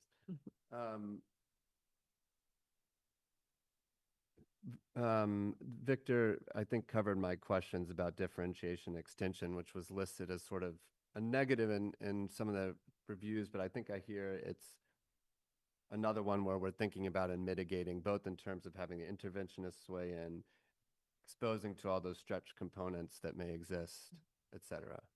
And even at the middle school, talking about how we utilize the WIN blocks to provide those extension activities as well, is another thing that we're discussing. So that's the perfect segue to my other sort of limitation that I saw. And it just seemed like this spilling out into WIN sessions was something we've heard about in terms of EL. It's like if 2 different curricula are spilling out of the WIN sessions, we're going to have like a traffic jam. So I don't know that that's been solved yet, but I just wanted to hear how you were thinking about that.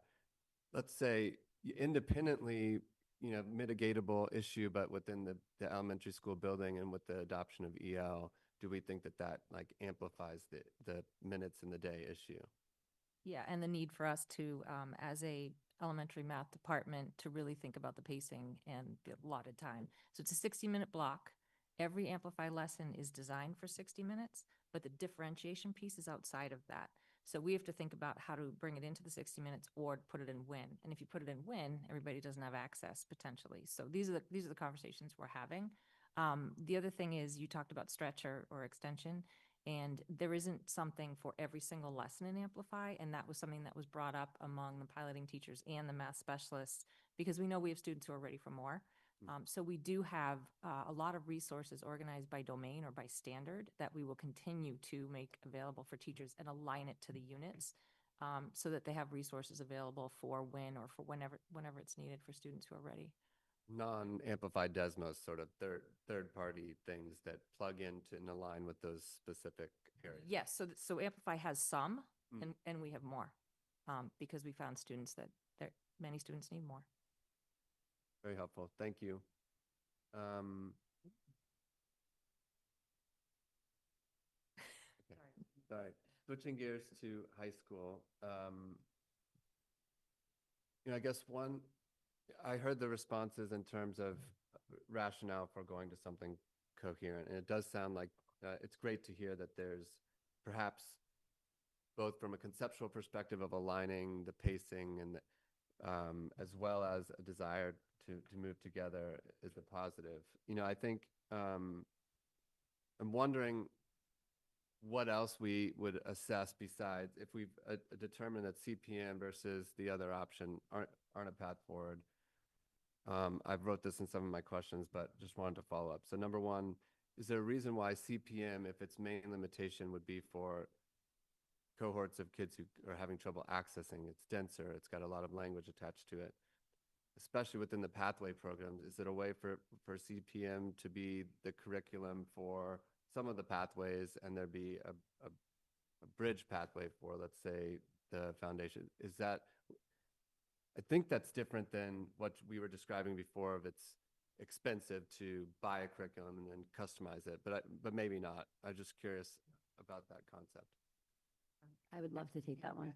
I think what's challenging about that, if we're thinking about different curricular resource, I think the foundations is a specialty item on its own in terms of students, where their level of need is, what's most appropriate. And that's going to be a course that's going to continue to need to be looked at.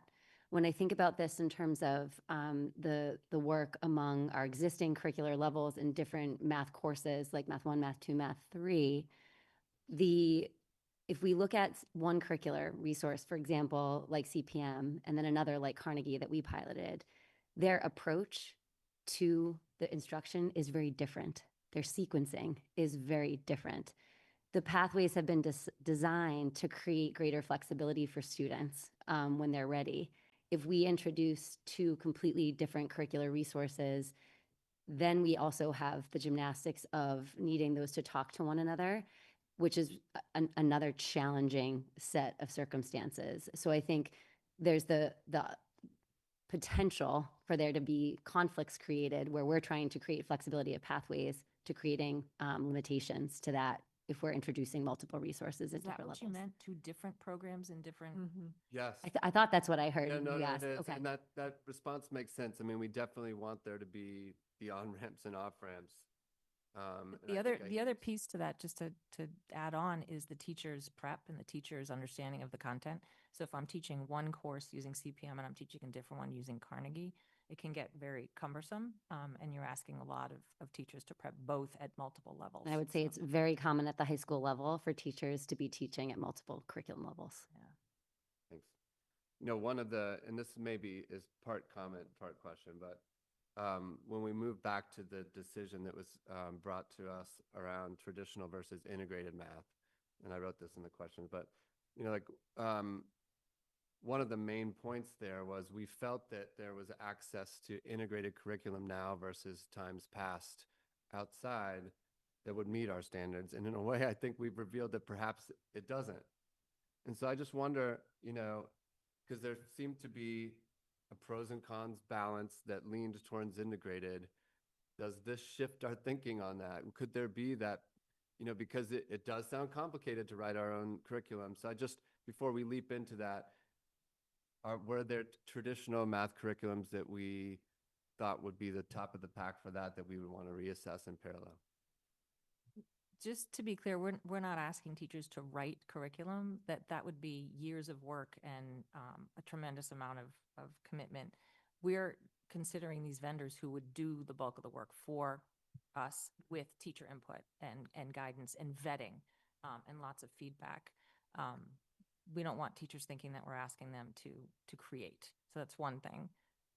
The other thing I would add is we chose CPM and Carnegie because they offered both traditional and integrated when we were choosing these curricular resources to pilot in the beginning. And that was part of why we went with these programs. So at the end of the day, they emerged and we're still seeing those limitations. So I'm not sure that it's necessarily about the integrated versus algebra, geometry, algebra 2 sequencing. And the idea that we haven't found an integrated program that really feels truly integrated, this is exciting because we can say to the vendor, we want this thing to be truly integrated. We want these rich tasks that are going to support geometry and algebra in the same unit. We want these standards to be supportive of each other, these priority standards. So it does give us an opportunity to create something really unique and special for the high schools, and then we'll sell it and we'll pay it off.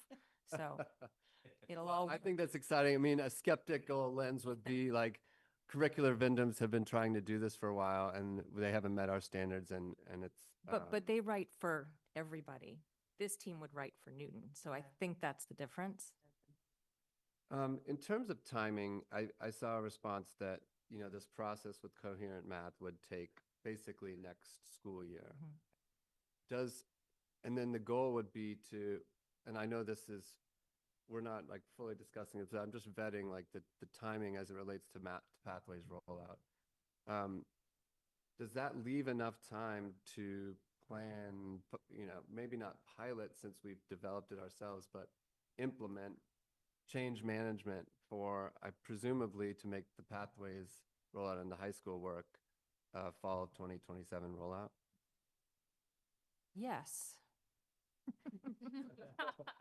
Next question. I would say that if you've got upfront the teacher's voice in the creation of the curriculum, it makes it a lot easier to implement, right? Because they know what's coming. There's no surprises. They know what they want. They know what was embedded into it. It helps us in the planning of it.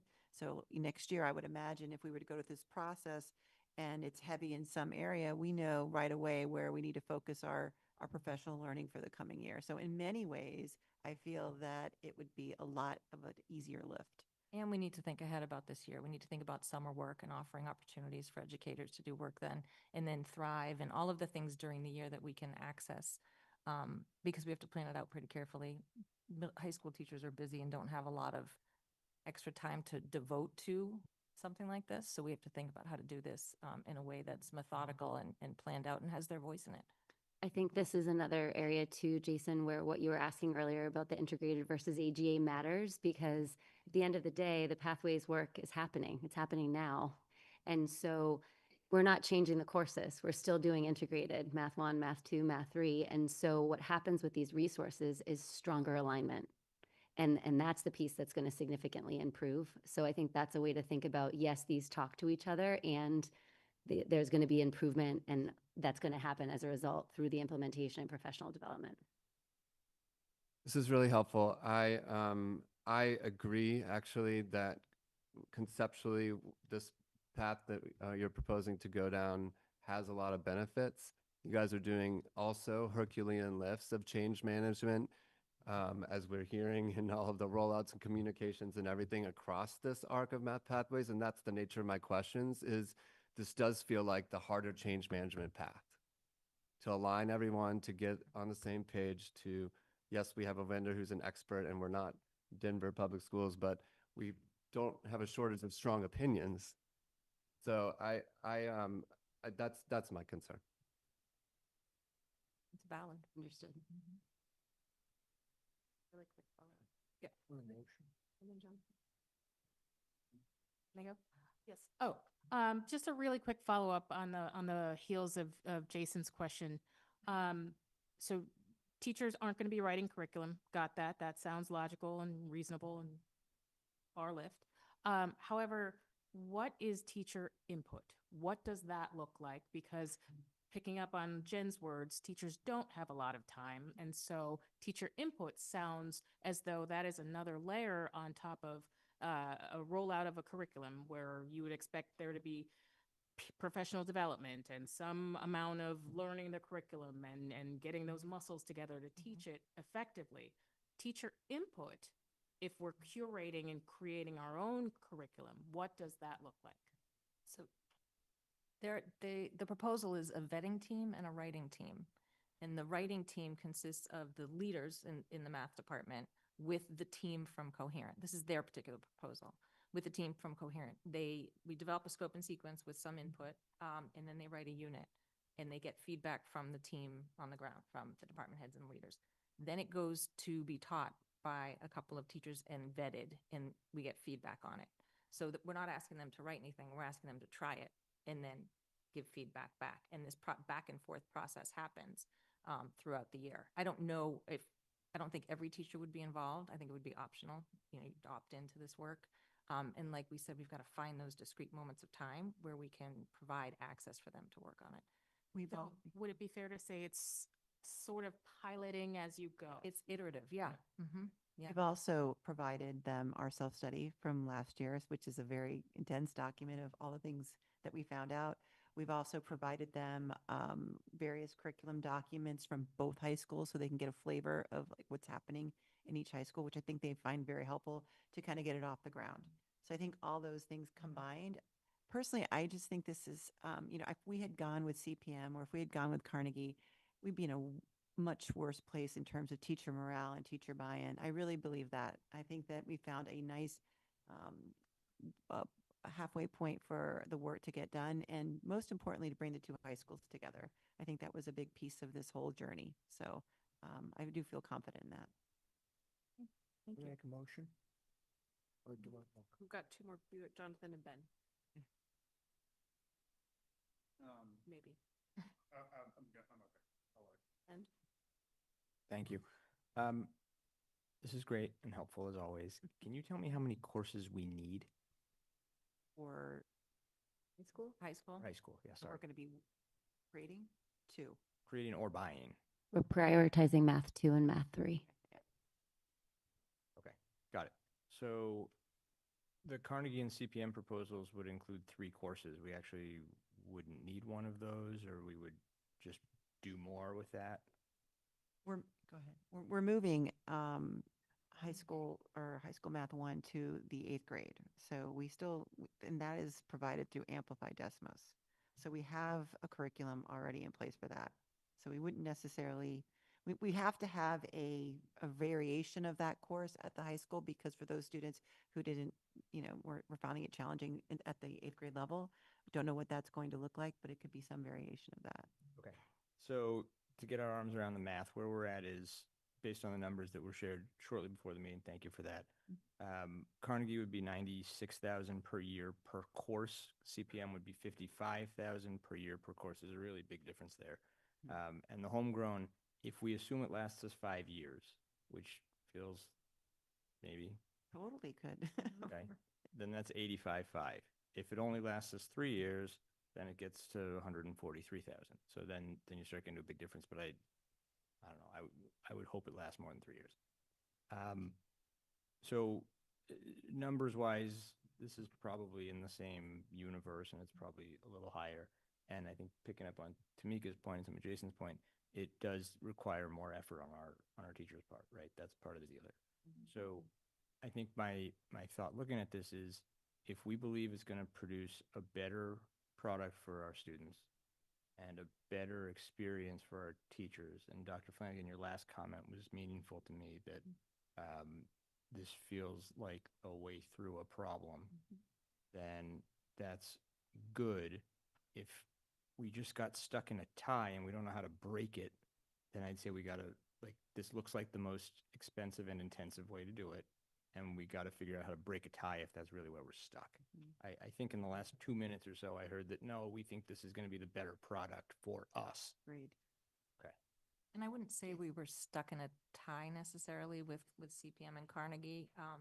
Both schools saw pros and cons in both programs. Okay. So I don't think it was 50% wanted that and we just can't figure out how to move forward. Nothing rose to the top as, well, we can really work with this program. Okay. Neither program did. Good enough. Thank you. I'm good. Thank you.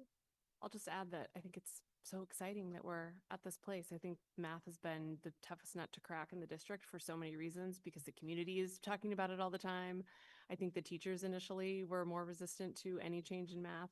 So to be at this place, it sounds like it's been quite a journey, and that we would make our own curriculum. I don't know. I find that like pretty exciting. And I don't think it's that, I want to also mention, it's not that unusual as you might think. We've reached out to some other districts and got some information that many of them are doing the same thing. Well, As a- we've been doing it, right? We just haven't been all been doing the same exactly one. the same thing. So- And even, you know, as a former high school principal with a curriculum that was a box curriculum, our teachers modified the heck out of it anyway. So like, I think that this is the best approach for right now. Thank you. Right, if there are, do you have a question or, I have a motion. okay? I mean, I'm ready to move that we adopt the purchase for the K through 8 that's been suggested by the superintendent and the committee, and that we will see more about 9 through 12 when you come back to us, and we'll assess it then. But the motion is to approve the K through 8 curriculum purchase. Is there a second? A second? Sure. I would move to postpone that motion till May 18th because we have not heard community feedback. This is the first readout of this. That's fine. I'll withdraw the motion as long as we take it up next time. It's on the list to be voted next time. Okay. I just want to make sure community, especially, I'm sure we'll get some feedback on this. So. All right. If there's nothing else. Move to we are postpone the adjourned. Thank you. Thanks for staying up. We're with not us. doing school choice. Oh, I'm sorry. We, postpone school choice. I did this in my head, but not out loud. I'm going to move school choice, if it's okay with everybody, to next week. We actually have an NTA survey that's gone out to teachers for their opinions on it, and we haven't received that. So next week we'll have all the data. We've had a lot of great responses from Liam and superintendent. So let's take it up next week with full data, and that will be a vote. Oh, there's a motion. So on that note, we are adjourned. Thank you. Thank you all. Good night. Oh my God, I'm so tired.